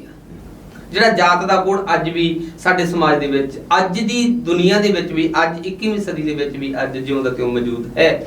ਤੇ ਬਾਬਾ ਸਾਹਿਬ ਨੂੰ ਉਸ ਵੇਲੇ ਜਦੋਂ ਕਮਰਾ ਨਹੀਂ ਦਿੱਤਾ ਜਾਂਦਾ, ਰਾਤ ਪੈ ਜਾਂਦੀ ਤਾਂ ਉੱਥੇ ਬਾਹਰ ਸੜਕ ਦੇ ਵਿੱਚ ਬੈਠ ਕੇ ਤੇ ਤਾਂ ਨੂੰ ਨਿਗਾਹ ਮਾਰ ਕੇ ਔਰ ਦੁਹਾਈ ਦੇ ਕੇ, ਤੁਸੀਂ ਦਿਖਾਇਆ ਨਾਟਕ ਦੇ ਵਿੱਚ, ਕਹਿ ਰਹੇ ਨੇ ਕਿ 33 ਕਰੋੜ ਦੇਵੀ ਦੇਵਤਾ ਜੇ ਅਗਰ ਹੈ ਤਾਂ ਕੋਈ ਇੱਕ ਵੀ ਥੱਲੇ ਆਵੇ ਤਾਂ ਮੇਰੀ ਕੋਈ ਗੱਲ ਸੁਣੇ, ਤਾਂ ਮੇਰੇ ਸਮਾਜ ਦੀਆਂ ਇਹ ਜਿਹੜੀਆਂ ਹਾਲਾਤ ਹੈਗੇ ਨੇ ਉਹਨਾਂ ਦੇ ਵਿੱਚੋਂ ਬਾਹਰ ਕੱਢ ਕੇ ਦਿਖਾਵੇ, ਤਾਂ ਮੈਂ ਕਹਾਂਗਾ ਕਿ ਕੋਈ ਭਗਵਾਨ ਹੈ, ਕੋਈ ਦੇਵਤਾ ਹੈ। ਤੇ ਉਹ ਦ੍ਰਿਸ਼ ਪਾਉਣ ਦੀ ਕੀ ਲੋੜ ਪੈ ਗਈ ਸੀ ਤੁਹਾਨੂੰ? ਉਹ ਦ੍ਰਿਸ਼ ਪਾਉਣ ਦੀ ਇਸ ਤਰ੍ਹਾਂ ਦੀ ਗੁੜਾ ਸਾਹਿਬ ਜ਼ਿਆਦਾ ਜ਼ਰੂਰਤ ਆ ਕਿਉਂਕਿ ਬਾਬਾ ਸਾਹਿਬ ਸਾਨੂੰ ਉਸ ਅੰਧ ਵਿਸ਼ਵਾਸਾਂ ਤੋਂ ਬਾਹਰ ਕੱਢਣਾ ਚਾਹੁੰਦੇ ਆ।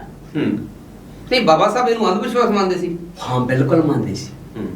ਬਾਬਾ ਸਾਹਿਬ ਇਹ ਦੱਸਣਾ ਚਾਹੁੰਦੇ ਆ ਕਿ ਜਿਹੜੇ ਸਮਾਜ ਨੂੰ, ਜਿਹੜੇ ਲੋਕਾਂ ਨੂੰ, ਜਿਨ੍ਹਾਂ ਨੂੰ ਤੁਸੀਂ ਮੰਨ ਰਹੇ ਹੋ, ਉਹਨਾਂ ਨੇ ਤੁਹਾਡੇ ਲਈ ਕੁਝ ਨਹੀਂ ਕਰਨਾ। ਮੈਂ ਇੰਨਾ ਉੱਚ ਡਾਇਲੌਗ ਆਉਂਦਾ ਕਿ ਮੈਂ ਇੰਨਾ ਪੜ੍ਹਿਆ ਲਿਖਿਆ ਹੋਣ ਦੇ ਬਾਵਜੂਦ ਵੀ ਮੇਰੇ ਨਾਲ ਇਹ ਕੁਝ ਹੋ ਰਿਹਾ ਤੇ ਮੇਰੇ ਆਮ ਲੋਕਾਂ ਨਾਲ ਕੀ ਹੁੰਦਾ ਹੋਊਗਾ। ਇਸ ਕਰਕੇ ਉਹ ਕਹਿੰਦੇ ਆ ਜੇ ਤੁਸੀਂ ਉੱਪਰ ਆਉਣਾ ਹੈ ਤਾਂ ਤੁਹਾਨੂੰ ਪੜ੍ਹਨਾ ਪਊਗਾ, ਸੰਘਰਸ਼ ਕਰਨਾ ਪਊਗਾ ਤੇ ਜੁੜਨਾ ਪਊਗਾ ਆਪਣੇ ਸਮਾਜ। ਤੇ ਇਹ ਅੰਧ ਵਿਸ਼ਵਾਸ ਤੋਂ ਬਾਹਰ ਆਉਣਾ ਪਊਗਾ। ਅੰਧ ਵਿਸ਼ਵਾਸ ਤੋਂ ਬਾਹਰ ਆਉਣਾ ਪਊਗਾ। ਇਸੇ ਕਰਕੇ ਤਾਂ ਉਹ ਕਹਿ ਰਹੇ ਆ ਨਾ ਕਿ ਜੋ ਕੋਈ 33 ਕਰੋੜ ਦੇਵੀ ਦੇਵਤਾ ਹੈ ਤਾਂ ਕੋਈ ਇੱਕ ਥੱਲੇ ਆ ਕੇ ਮੇਰੀ ਮਦਦ ਕਰੋ। ਉਹ ਇਹ ਵੀ ਕਹਿ ਰਹੇ ਆ ਕੋਈ ਦੇਵਤਾ ਨਹੀਂ। ਉਹ ਆਪਣੇ ਸਮਾਜ ਨੂੰ ਦੱਸ ਰਹੇ ਆ ਕਿ ਤੁਸੀਂ ਜਿਹੜਾ ਟਾਈਮ ਆਪਣਾ ਉਧਰ ਵੇਸਟ ਕਰਦੇ ਆ, ਪੈਸਾ ਵੇਸਟ ਕਰਦੇ ਆ, ਉਹਦੇ ਲਈ ਤੁਸੀਂ ਪੜੋ, ਜੁੜੋ ਤੇ ਸੰਘਰਸ਼ ਕਰੋ, ਫੇਰ ਹੀ ਤੁਸੀਂ ਮੁਕਤੀ ਪਾ ਸਕਦੇ। ਲਗਭਗ ਕਿਹੜੇ ਕਿਸਾਨ ਦੀ ਗੱਲ ਹੈ ਇਹ? ਲਗਭਗ ਇਹ ਜਦੋਂ ਵਿਦੇਸ਼ ਚੋਂ ਪੜ੍ਹ ਕੇ ਆਉਂਦੇ ਨੇ, ਦੇਸ਼ ਚੋਂ ਪੜ੍ਹ ਕੇ ਆਉਂਦੇ ਇਹ 1940 ਤੋਂ ਬਾਅਦ ਦੀ ਗੱਲ। 1940 ਦੀ ਘਟਨਾ ਜਿਹੜੀ ਬਾਬਾ ਸਾਹਿਬ ਭੀਮ ਰਾਓ ਡਾਕਟਰ ਅੰਬੇਡਕਰ ਜੀ ਦੇ ਨਾਲ ਵਾਪਰਦੀ ਹੈ, ਬਾਬਾ ਸਾਹਿਬ ਦੇ ਨਾਲੋਂ ਵੱਧ ਅੱਜ ਸਮਾਜ ਦੇ ਅੰਦਰ ਕੋਈ ਨਹੀਂ ਪੜਿਆ ਰਿਹਾ। ਜੇ ਬਾਬਾ ਸਾਹਿਬ ਨੇ ਉਸ ਵੇਲੇ ਚੈਲੰਜ ਕਰ ਦਿੱਤਾ ਕਿ 33 ਕਰੋੜ ਜਿਹੜੇ ਦੇਵੀ ਦੇਵਤੇ ਨੇ ਉਹਨਾਂ ਚੋਂ ਇੱਕ ਵੀ ਥੱਲੇ ਆਵੇ ਔਰ ਮੇਰੀ ਗੱਲ ਸੁਣ ਕੇ ਦੇਖੇ ਕਿ ਮੈਂ ਇੰਨਾ ਪੜਿਆ ਲਿਖਿਆ, ਮੇਰੇ ਨਾਲ ਅੱਜ ਇਹ ਵਿਤਕਰਾ ਛੂਆ-ਛਾਤ ਅਛੂਤਾ ਹੋ ਰਿਹਾ ਤੇ ਮੇਰੇ ਸਮਾਜ ਦਾ ਕੀ ਹਾਲ ਹੁੰਦਾ ਹੋਵੇਗਾ। ਤੇ ਉਸ ਵੇਲੇ ਕੋਈ ਦੇਵੀ ਦੇਵਤਾ ਜੀ ਨਹੀਂ ਉਤਰਦਾ ਥੱਲੇ ਤੇ ਅੱਜ ਸਮਾਜ ਫਿਰ ਵੀ ਅੱਜ ਵੀ 80-90 ਸਾਲ ਬੀਤਣ ਦੇ ਬਾਵਜੂਦ ਵੀ ਅੱਜ ਉਹੀ ਦੇਵੀ ਦੇਵਤਿਆਂ ਦੇ ਦੁਆਲੇ ਸਮਾਜ ਤੁਰਿਆ ਫਿਰਦਾ। ਜਾਂ ਤਾਂ ਬਾਬਾ ਸਾਹਿਬ ਭੀਮ ਰਾਓ ਡਾਕਟਰ ਅੰਬੇਡਕਰ ਜੀ ਨੂੰ ਮੰਨਣਾ ਹਟ ਜਾਓ, ਉਹਦਾ ਜੈ ਭੀਮ ਦਾ ਜਕਾਰਾ ਲਾਉਣੋਂ ਹਟ ਜਾਓ, ਜਾਂ ਇਹ ਕਹੋ ਕਿ ਦੇਵੀ ਦੇਵਤੇ ਨਹੀਂ ਹੈਗੇ। ਅਗਰ ਬਾਬਾ ਸਾਹਿਬ ਭੀਮ ਰਾਓ ਡਾਕਟਰ ਅੰਬੇਡਕਰ ਜੀ ਨੂੰ ਮੰਨਦੇ ਹੋ ਤੇ ਉਹਦੀ ਗੱਲ ਵੀ ਮੰਨਣੀ ਪਏਗੀ ਬਾਬਾ ਸਾਹਿਬ ਦੀ, ਔਰ ਉਹਨਾਂ ਦੇ ਕਹੇ ਦੇ ਮੁਤਾਬਕ ਜੇ ਤਰੱਕੀ ਕਰਨੀ ਆ, ਜੇ ਉਸ ਵੇਲੇ ਦੇ ਮਨੂਵਾਦੀ ਸਿਸਟਮ ਦੇ ਨਾਲ ਬਾਬਾ ਸਾਹਿਬ ਭੀਮ ਰਾਓ ਡਾਕਟਰ ਅੰਬੇਡਕਰ ਜੀ ਲੜੇ ਨੇ, ਜਿੱਤੇ ਨੇ, ਤੇ ਉਹ ਜਿੱਤ ਨੂੰ ਤੁਸੀਂ ਆਪਣੇ ਉਹਨਾਂ ਦੇ ਹੱਥਾਂ ਦੇ ਵਿੱਚ ਮੁੜ ਦੇਣ ਜਾ ਰਹੇ ਹੋ, ਅੱਜ ਉਹਨਾਂ ਦੇ ਹੱਥਾਂ ਦੇ ਵਿੱਚ ਖੇਡ ਰਹੇ ਹੋ ਤੇ ਉਹਨਾਂ ਦੇ ਕਹੇ ਦੇ ਮੁਤਾਬਕ ਹੀ ਅੱਜ ਤੁਸੀਂ ਵੀ ਦੇਵੀ ਦੇਵਤਿਆਂ ਦੀਆਂ ਸਵੇਰ ਤੋਂ ਲੈ ਕੇ ਸ਼ਾਮ ਤੱਕ ਕਿਵੇਂ ਪੂਜਾ ਪਾਠ ਹੁੰਦੀ, ਸਾਤੋਂ ਕੀ ਲੁਕਿਆ ਕੀ ਛੁਪਿਆ ਸਾਨੂੰ ਚੰਗੀ ਤਰ੍ਹਾਂ ਪਤਾ ਹੈ। ਤੇ ਬਾਬਾ ਸਾਹਿਬ ਭੀਮ ਰਾਓ ਡਾਕਟਰ ਅੰਬੇਡਕਰ ਜੀ ਨੂੰ ਅਗਰ ਤੁਸੀਂ ਸੱਚੇ ਆਪਣਾ ਆਦਰਸ਼ ਮੰਨਦੇ ਹੋ ਤੇ ਉਹਨਾਂ ਦੇ ਕਹੇ ਤੇ ਉਹਨਾਂ ਦੀ ਦਿਸ਼ਾ ਦੇ ਮੁਤਾਬਕ ਚੱਲੋ, ਤਦ ਬਾਬਾ ਸਾਹਿਬ ਭੀਮ ਰਾਓ ਡਾਕਟਰ ਅੰਬੇਡਕਰ ਜੀ ਦੇ ਦਿੱਤੇ ਅਧਿਕਾਰ ਤੁਹਾਡੇ ਘਰਾਂ ਦੇ ਵਿੱਚ ਆਉਣਗੇ, ਤੁਹਾਡੀ ਝੋਲੀ ਦੇ ਵਿੱਚ ਪੈਣਗੇ, ਤਦੇ ਤੁਸੀਂ ਇੱਕ ਚੰਗਾ ਜੀਵਨ ਬਤੀਤ ਕਰੋਗੇ। ਜੇ ਅਗਰ ਤੁਸੀਂ ਬਾਬਾ ਸਾਹਿਬ ਭੀਮ ਰਾਓ ਡਾਕਟਰ ਅੰਬੇਡਕਰ ਜੀ ਦੇ ਉਲਟ ਜੋ ਉਹ ਨਹੀਂ ਚਾਹੁੰਦੇ ਸੀ ਉਹੀ ਕਰੀ ਜਾਂਦੇ ਹੋ ਤੇ ਬਾਬਾ ਸਾਹਿਬ ਮੈਨੂੰ ਨਹੀਂ ਲੱਗਦਾ ਕਿ ਤੁਹਾਡੇ ਤੋਂ ਖੁਸ਼ ਹੋਣਗੇ ਤੇ ਮੈਨੂੰ ਨਹੀਂ ਲੱਗਦਾ ਤੁਹਾਡੇ ਘਰਾਂ ਦੇ ਵਿੱਚ ਸਰਗੀ ਆਊਗੀ। ਤੁਹਾਡਾ ਬਹੁਤਾ ਪੈਸਾ, ਬਾਬਾ ਸਾਹਿਬ ਨੂੰ ਚਿੰਤਾ ਸੀ ਕਿ ਤੁਹਾਡਾ ਬਹੁਤਾ ਪੈਸਾ ਜਿਹੜਾ ਇਸ ਪਖੰਡਵਾਦ ਦੇ ਵਿੱਚ ਜਾ ਰਿਹਾ ਤੇ ਬਹੁਤਾ ਸਮਾਂ ਪਖੰਡਵਾਦ ਦੇ ਵਿੱਚ ਜਾ ਰਿਹਾ ਤੇ ਬੱਚੇ ਤੁਹਾਡੇ ਇਸੇ ਕਰਕੇ ਅੱਜ ਵੱਡੀਆਂ ਡਿਗਰੀਆਂ ਪ੍ਰਾਪਤ ਨਹੀਂ ਕਰ ਸਕਦੇ, ਐਜੂਕੇਸ਼ਨ ਨਹੀਂ ਤੋਂ ਉਹ ਪ੍ਰਾਪਤ ਕਰ ਸਕਦੇ। ਮੋਹੀ ਸਾਹਿਬ ਅੱਜ ਜਿਹੜਾ ਚਿੰਤਾ ਦਾ ਵਿਸ਼ਾ ਹੈਗਾ ਐਜੂਕੇਸ਼ਨ। ਜਦੋਂ ਦੇਸ਼ ਆਜ਼ਾਦ ਹੋਇਆ ਸੀ, ਭਾਰਤੀ ਸੰਵਿਧਾਨ ਲਾਗੂ ਹੋਇਆ ਸੀਗਾ, ਸਾਡੇ ਦੇਸ਼ ਦੇ ਲੋਕਾਂ ਦੇ ਹੱਥਾਂ ਦੇ ਵਿੱਚ ਆਪਣੀ ਸਰਕਾਰ ਸੀ ਤੇ ਆਪਣਾ ਝੰਡਾ ਸੀ ਤੇ ਆਪਣਾ ਸੰਵਿਧਾਨ ਸੀ ਤੇ ਉਸ ਵੇਲੇ ਐਜੂਕੇਸ਼ਨ ਭਾਰਤ ਦੇ ਵਿੱਚ ਕਿੰਨੇ ਤਰ੍ਹਾਂ ਦੀ ਸੀ? ਐਜੂਕੇਸ਼ਨ ਭਾਰਤ ਦੇ ਵਿੱਚ ਇਸ ਤਰ੍ਹਾਂ ਦੀ ਸੀ ਉਸ ਸਮੇਂ ਜੀ ਕਿ ਇੱਕ ਸਕੂਲ ਦੇ ਵਿੱਚ ਬ੍ਰਾਹਮਣ ਦਾ ਬੱਚਾ ਪੜ੍ਹਦਾ ਸੀ ਜੀ, ਇੱਕ ਸਕੂਲ ਦੇ ਉਸੇ ਸਕੂਲ ਦੇ ਵਿੱਚ ਜਿਹੜਾ ਖੱਤਰੀ ਦਾ ਬੱਚਾ ਪੜ੍ਹਦਾ ਹੈ, ਉਸੇ ਸਕੂਲ ਦੇ ਵਿੱਚ ਇੱਕ ਜਿਹਨੂੰ ਤੁਸੀਂ ਪੰਜਾਬ ਦੇ ਵਿੱਚ ਅੱਜ ਜੱਟ ਕਹਿ ਰਹੇ ਆ ਉਹਨਾਂ ਦਾ ਬੱਚਾ ਪੜ੍ਹਦਾ ਸੀ। ਉਸੇ ਸਕੂਲ ਦੇ ਵਿੱਚ ਜੇਕਰ ਇੱਕ ਅਸ਼ੂਧ ਦਾ ਬੱਚਾ ਪੜ੍ਹਦਾ ਸੀ ਤਾਂ ਉਹਨੂੰ ਦੂਰ ਬਿਠਾਇਆ ਜਾਂਦਾ ਸੀ ਆਜ਼ਾਦੀ ਤੋਂ ਬਾਅਦ ਵੀ। ਸਕੂਲ ਇੱਕ ਸੀ, ਅਧਿਆਪਕ ਇੱਕ ਸੀ, ਹਾਂ ਅਧਿਆਪਕ ਕਿਤਾਬਾਂ ਇੱਕ ਸੀ ਪਰ ਉਹਨੂੰ ਦੂਰ ਬਿਠਾਇਆ ਜਾਂਦਾ ਸੀ ਔਰ ਉਹਨਾਂ ਦੇ ਜਿਹੜੇ ਪਾਣੀ ਪੀਣ ਦਾ ਜਿਹੜਾ ਘੜਾ ਸੀ ਉਹ ਵੀ ਅਲੱਗ ਰੱਖਿਆ ਜਾਂਦਾ ਸੀ।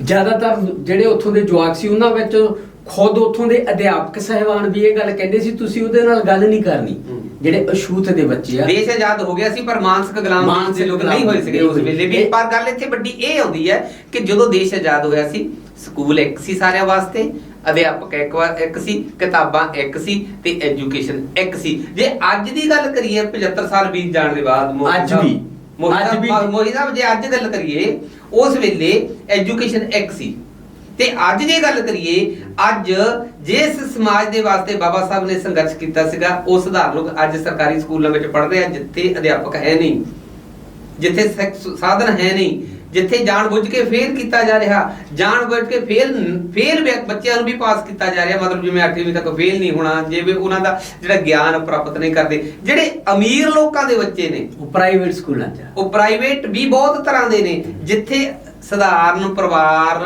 ਝਾਕ ਵੀ ਨਹੀਂ ਸਕਦੇ। ਜਦੋਂ ਉੱਥੇ ਬੱਚੇ ਨੂੰ ਲੈ ਕੇ ਜਾਂਦੇ ਨੇ ਉੱਥੇ ਸਟੇਟਸ ਦੇਖਿਆ ਜਾਂਦਾ ਬੱਚੇ ਦਾ, ਬੱਚੇ ਦੇ ਮਾਂ ਪਿਓ ਦਾ। ਉਹ ਡਾਟਾ ਪਹਿਲਾਂ ਹੀ ਪੁੱਛ ਲੈਂਦੇ ਵੀ ਪਿਓ ਕੀ ਕਰਦਾ, ਕਿੰਨੀ ਆਮਦਨ ਆ, ਜੇ ਬੋਲ ਲੱਭਾ ਸਾਰਾ ਕੁਛ ਲੈਂਦਾ। ਆਮ ਪਰਿਵਾਰਾਂ ਦੇ ਬੱਚੇ ਜਿਸ ਸਮਾਜ ਲਈ ਬਾਬਾ ਸਾਹਿਬ ਭੀਮ ਰਾਓ ਡਾਕਟਰ ਅੰਬੇਡਕਰ ਜੀ ਨੇ ਲੜੀ ਸੀਗੀ ਤੇ ਉਹ ਉਹਨਾਂ ਸਕੂਲਾਂ 'ਚ ਬੱਚੇ ਨਹੀਂ ਪੜ੍ਹ ਸਕਦੇ। ਤੇ ਇਹਦਾ ਮਤਲਬ ਬਾਬਾ ਸਾਹਿਬ ਭੀਮ ਰਾਓ ਡਾਕਟਰ ਅੰਬੇਡਕਰ ਜੀ ਨੇ ਕੱਲਿਆਂ ਨੇ ਅਧਿਕਾਰ ਲੈ ਕੇ ਦੇ ਦਿੱਤੇ, ਸੰਵਿਧਾਨਕ ਹੱਕ ਲੈ ਕੇ ਦੇ ਦਿੱਤੇ, ਐਜੂਕੇਸ਼ਨ ਬਰਾਬਰ ਲੈ ਕੇ ਦੇ ਦਿੱਤੀ। ਤੇ ਅੱਜ ਜਿਹੜੇ ਬਾਬਾ ਸਾਹਿਬ ਦੀ ਬਦੌਲਤ ਲੋਕ ਸਭਾ 'ਚ ਬੈਠੇ ਨੇ, ਵਿਧਾਨ ਸਭਾ 'ਚ ਬੈਠੇ ਨੇ, ਵੱਡੇ ਵੱਡੇ ਅਫਸਰ ਬਣ ਕੇ ਬੈਠੇ ਨੇ, ਬਾਬਾ ਸਾਹਿਬ ਨੇ ਕੱਲਿਆਂ ਨੇ ਇੰਨੇ ਅਧਿਕਾਰ ਲੈ ਕੇ ਦੇ ਦਿੱਤੇ। ਅੱਜ ਲੱਖਾਂ ਹੀ ਨੇ ਤੇ ਲੱਖਾਂ ਦੇ ਹੁੰਦਿਆਂ ਸਾਡੇ ਕੋਲ ਅਧਿਕਾਰ ਖੋਹੇ ਗਏ ਨੇ। ਕੀ ਕਹਿਣਾ ਚਾਹੋਗੇ ਇਹਦੇ ਬਾਰੇ? ਮੈਂ ਗੁੜਾ ਸਾਹਿਬ ਇਹ ਕਹਿਣਾ ਚਾਹੂੰਗਾ ਕਿ ਜਿਹੜੇ ਤੁਸੀਂ ਕਹਿ ਰਹੇ ਆ ਕਿ ਅੱਜ ਉਹ ਪਾਰਲੀਮੈਂਟਾਂ 'ਚ ਬੈਠੇ ਆ, ਉਹ ਵਿਧਾਨ ਸਭਾਵਾਂ ਦੇ ਵਿੱਚ ਬੈਠੇ ਆ, ਪਰ ਉਹਨਾਂ ਦੇ ਜਿਹੜੇ ਮੈਂਬਰ ਉੱਥੇ ਪਹੁੰਚੇ ਆ ਉਹ ਪਾਰਟੀਆਂ ਦੇ ਮਾਨਸਿਕ ਤੌਰ ਤੇ ਵੀ ਉਹਦੇ ਵਿੱਚ ਜਿੰਨੇ ਵੀ ਨੁਮਾਇੰਦੇ ਆ, ਜਿੰਨੇ ਵੀ ਪੈਰੋਕਾਰ ਆ, ਉਹ ਤੁਹਾਡੀ ਕਦੇ ਵੀ ਕਾਸਟ ਦੀ ਗੱਲ ਨਹੀਂ ਕਰਦੇ। ਤੁਸੀਂ ਹੋਰ ਧਰਮਾਂ ਵਿੱਚ ਜਾਓਗੇ ਉੱਥੇ ਜਾਤ ਪਾਤ ਦੀਆਂ ਅੱਡ ਕਾਸਟਾਂ ਬਣੀਆਂ ਹੋਈਆਂ ਔਰ ਇਹਨਾਂ ਨੇ ਤਾਂ ਬਾਬਾ ਸਾਹਿਬ ਦੇ ਜਿਹੜੇ ਦਾ ਵਰਗ ਸੀ ਉਹਨਾਂ ਨੂੰ ਵਿਹੜੇ ਕਹਿਣ ਲਾਦਾ ਵੀ ਇਹ ਵਿਹੜਿਆਂ ਵਾਲੇ ਆ। ਪਰ ਇਹ ਗੱਲ ਆ ਜਿਹੜੀ ਬੁੱਧ ਧਰਮ ਦੇ ਵਿੱਚ ਬਿਲਕੁਲ ਵੀ ਹੈ ਨਹੀਂ। ਇਸੇ ਕਰਕੇ ਬਾਬਾ ਸਾਹਿਬ ਨੂੰ ਪੂਰੀ ਸ਼ਾਂਤੀ ਮਿਲੀ ਆ, ਜਿਹੜੀ ਇਸ ਸਮਾਜ ਨੂੰ ਪੂਰੀ ਸ਼ਾਂਤੀ ਮਿਲਦੀ ਆ, ਉਹ ਬੁੱਧ ਇਜ਼ਮ ਤੋਂ ਹੀ ਮਿਲਦੀ। ਦੋ ਘਟਨਾਵਾਂ ਬਾਬਾ ਸਾਹਿਬ ਦੀ ਜ਼ਿੰਦਗੀ ਵਿੱਚ ਵਿਸ਼ੇਸ਼ ਆਉਂਦੀਆਂ ਨੇ, ਇੱਕ ਮਨੂ ਸਿਮਰਤੀ ਨੂੰ ਸਾੜਨਾ ਤੇ ਦੂਜਾ ਬੁੱਧ ਧਰਮ ਨੂੰ ਅਪਣਾਉਣਾ ਤੇ ਤੀਜਾ ਜਦੋਂ ਮਕਾਨ ਨਹੀਂ ਮਿਲਦਾ ਤਾਂ ਉਹ ਕਹਿ ਰਿਹਾ ਕਿ ਕੋਈ ਭਗਵਾਨ ਹੈ ਤਾਂ ਥੱਲੇ ਆਵੇ, ਕੋਈ ਦੇਵੀ ਦੇਵਤਾ ਤਾਂ ਥੱਲੇ ਆਵੇ। ਸਮਾਜ ਨੂੰ ਇਸ ਘਟਨਾ ਤੋਂ ਕੀ ਸਿੱਖਣਾ ਦੇਗਾ? ਸਭ ਤੋਂ ਵੱਡੀ ਗੱਲ ਇਹ ਆ ਕਿ ਸਮਾਜ ਨੂੰ ਬਾਬਾ ਸਾਹਿਬ ਦੀ ਇਸ ਘਟਨਾ ਤੋਂ ਇਹੀ ਸਿੱਖਣਾ ਚਾਹੀਦਾ ਕਿ ਤੁਹਾਨੂੰ ਰਾਹਤ, ਤੁਹਾਨੂੰ ਜਿਹੜੇ ਅਧਿਕਾਰ ਆ ਉਹ ਸਿਰਫ ਤੇ ਸਿਰਫ ਸਿੱਖਿਆ ਨੇ ਦੇਣੇ ਆ। ਤੁਹਾਨੂੰ ਅਧਿਕਾਰ ਤੇ ਤੁਹਾਡੇ ਹੱਕ ਆ, ਜਿਹੜੇ ਤੁਹਾਡੇ ਦੁੱਖ ਦਰਦ ਆ ਉਹ ਤੁਸੀਂ ਜਦੋਂ ਆਪਣੇ ਦੇਵੀ ਦੇਵਤਿਆਂ ਨੂੰ ਪੂਜਦੇ ਆ, ਉਹਨਾਂ ਨੇ ਤੁਹਾਡੇ ਕਸ਼ਟਾਂ ਦਾ ਛੁਟਕਾਰਾ ਨਹੀਂ ਪਾਉਣਾ ਗਾ। ਇਸੇ ਕਰਕੇ ਉਹ ਆਵਾਜ਼ ਮਾਰ ਰਿਹਾ ਦੇਵੀ ਦੇਵਤਿਆਂ ਨੂੰ ਕਿ ਕੋਈ 33 ਕਰੋੜ ਦੇਵਤੇ ਵਿੱਚੋਂ ਸਾਡੇ ਇੱਥੇ ਕੋਈ ਥੱਲੇ ਆਓ। ਲੋਕਾਂ ਨੂੰ ਇਸ ਬਾਬਾ ਸਾਹਿਬ ਦੇ, ਜਦੋਂ ਮੈਂ ਦਾ ਗ੍ਰੇਟ ਅੰਬੇਡਕਰ ਨਾਟਕ ਦੇ ਵਿੱਚ ਲੈ ਕੇ ਆਇਆ ਡਾਇਲੌਗ, ਉਹ ਤੋਂ ਸਪਸ਼ਟ ਤੌਰ ਤੇ ਸਿੱਖ ਲੈਣਾ ਚਾਹੀਦਾ ਕਿ ਅਸੀਂ ਕਿੱਧਰ ਜਾ ਰਹੇ ਹਾਂ। ਅਸੀਂ ਬਾਬਾ ਸਾਹਿਬ ਦੇ ਸਿਧਾਂਤ ਨੂੰ, ਅਸੀਂ ਬਾਬਾ ਸਾਹਿਬ ਦੀ ਗੱਲ ਨੂੰ ਮੰਨ ਲਈਏ। ਦੂਸਰੀ, ਤੁਸੀਂ ਮਨੂ ਸਿਮਰਤੀ ਦੀ ਗੱਲ ਕੀਤੀ ਆ। ਮਨੂ ਸਿਮਰਤੀ ਦੇ ਵਿੱਚ ਔਰਤ ਨਾਲ, ਮਨੂ ਸਿਮਰਤੀ ਦੇ ਵਿੱਚ ਉਹਨਾਂ ਲੋਕਾਂ ਨਾਲ ਜਿਹੜੇ ਕਿਰਤ ਕਰਦੇ ਆ, ਇੰਨੇ ਜ਼ਿਆਦੇ ਉਹਨਾਂ ਨੂੰ ਉਹਦੇ ਵਿੱਚ ਲਿਖਿਆ ਹੋਇਆ ਕਿ ਇਹਨਾਂ ਤੇ ਜੁਰਮ ਕਰਨਾ ਜਾਇਜ਼ ਆ। ਤੁਸੀਂ ਇਹਨਾਂ ਤੇ ਜਿਹੜੇ ਇਹ ਬ੍ਰਾਹਮਣ ਆ, ਜਿਹੜੇ ਮਨੂਵਾਦੀ ਆ, ਉਹਨਾਂ ਤੇ ਜੁਰਮ ਕਰ ਸਕਦੇ ਆ। ਔਰਤ ਤੇ ਦੇਵਦਾਸੀਆਂ ਬਣਾ ਕੇ ਵੀ ਤੁਸੀਂ ਰੱਖ ਸਕਦੇ ਆ। ਔਰ ਇੱਕ ਬਾਹਮਣ ਕਤਲ ਵੀ ਕਰ ਦੇਵੇ, ਉਹਦੀ ਕਤਲ ਦੀ ਸਜ਼ਾ ਮਾਫ ਆ। ਤੇ ਬਾਬਾ ਸਾਹਿਬ ਇਹ ਕਿਵੇਂ ਮਨਜ਼ੂਰ ਕਰ ਸਕਦੇ ਸੀ? ਇਹ ਗੱਲ ਕਿਵੇਂ ਮੰਨ ਲੈਣ ਬਾਬਾ ਉਹਨਾਂ ਦੇ ਸਾਹਿਬ? ਵੇਦ ਸ਼ਾਸਤਰਾਂ ਵਿੱਚ ਲਿਖੀ ਹੋਈ ਹੈ ਅੱਜ ਵੀ ਮੌਜੂਦ ਹੈ। ਮਨੂ ਸਿਮਰਤੀ ਚ ਅੱਜ ਵੀ ਲਿਖੀ ਹੋਈ ਆ। ਇਹ ਸਾਰੀਆਂ ਗੱਲਾਂ ਲਿਖੀਆਂ ਕਿ ਇੱਕ ਬਾਹਮਣ ਸੋਹਣੀ ਕੁੜੀ ਨੂੰ ਆਪਣੇ ਮੰਦਿਰ ਦੇ ਵਿੱਚ, ਜਾਂ ਸੋਹਣੀ ਇੱਕ ਬਾਹਮਣ ਆਪਣੇ ਘਰ ਦੇ ਵਿੱਚ ਉਹਨੂੰ ਪਤਨੀ ਬਣਾ ਕੇ ਰੱਖ ਸਕਦਾ, ਜਿਹਨੂੰ ਦੇਵਦਾਸੀ ਪ੍ਰਥਾ ਕਹਿੰਦੇ ਆ, ਦੇਵਦਾਸੀ ਪ੍ਰਥਾ ਅਨੁਸਾਰ। ਤੇ ਬਾਬਾ ਸਾਹਿਬ ਇਹ ਗੱਲ ਨੂੰ ਕਿਵੇਂ ਮਨਜ਼ੂਰ ਕਰ ਲੈਣ ਕਿ ਇੱਕ ਔਰਤ ਤੇ ਇੱਕ ਇਨਸਾਨਾਂ ਦੇ ਉੱਪਰ ਇੰਨਾ ਜ਼ੁਲਮ ਹੁੰਦਾ ਏ। ਇਸੇ ਕਰਕੇ ਉਹਨਾਂ ਨੂੰ ਮਨੂ ਸਿਮਰਤੀ ਨੂੰ ਜਲਾਇਆ ਸੀ।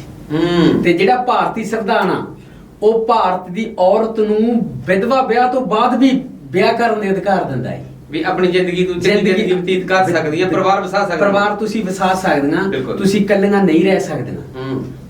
ਤੇ ਇਸੇ ਕਰਕੇ ਜਿਹੜਾ ਮਨੋ ਸਿਮਰਤੀ ਦੇ ਮੁਕਾਬਲੇ ਤੁਹਾਨੂੰ ਮੌਲਿਕ ਅਧਿਕਾਰ ਦਿੱਤੇ ਗਏ ਆ। ਤੁਸੀਂ ਧਰਮ ਦੀ ਪਰਿਵਰਤਨ ਕਰ ਸਕਦੇ ਆ, ਤੁਸੀਂ ਪੂਰੇ ਭਾਰਤ ਦੇ ਵਿੱਚ ਘੁੰਮ ਫਿਰ ਸਕਦੇ ਆ। ਜਿਵੇਂ ਤੁਸੀਂ ਨਾਟਕਕਾਰ ਹੋ, ਤੁਸੀਂ ਨਾਟਕ ਲਿਖਿਆ, ਸਾਰੇ ਮੌਲਿਕ ਅਧਿਕਾਰ ਦਿੱਤੇ ਆ ਤੁਹਾਡੇ, ਔਰ ਡਾਇਰੈਕਸ਼ਨ ਵੀ ਦਿੱਤੀ, ਔਰ ਤੁਸੀਂ ਸਟੱਡੀ ਵੀ ਕਰਦੇ ਹੋ ਮੌਲਿਕ ਅਧਿਕਾਰ, ਜਾਂ ਹੋਰ ਆਰਟੀਕਲ ਵੀ ਤੁਸੀਂ ਬਾਬਾ ਸਾਹਿਬ ਦੇ ਪੜ੍ਹੇ ਹੋਣਗੇ। ਕੀ ਸਮਾਜ ਬਾਬਾ ਸਾਹਿਬ ਭੀਮਰਾਓ ਡਾਕਟਰ ਅੰਬੇਡਕਰ ਜੀ ਦੀ ਸੋਚ, ਉਹਨਾਂ ਦੇ ਸੰਕਲਪ ਤੇ ਉਹਨਾਂ ਦੇ ਦਿਸ਼ਾ ਨਿਰਦੇਸ਼ਾਂ ਦੇ ਮੁਤਾਬਕ ਕਿੰਨਾ ਕੁ ਚੱਲਦਾ ਦਿਖਾਈ ਦੇ ਰਿਹਾ? ਮੈਨੂੰ ਜਿਹੜੇ ਸਮਾਜ ਲਈ ਉਹਨਾਂ ਨੇ ਕੰਮ ਕੀਤੇ ਆ, ਮੈਨੂੰ ਉਸ ਦਾ ਹੀ ਸਮਾਜ, ਜਿਹੜੇ ਮਨੁੱਖਤਾ ਲਈ ਉਹਨਾਂ ਨੇ ਕੰਮ ਕੀਤਾ ਸੀ, ਉਹਦੀਆਂ ਲੀਹਾਂ ਤੇ ਚੱਲਦਾ ਦਿਸ ਨਹੀਂ ਰਿਹਾ।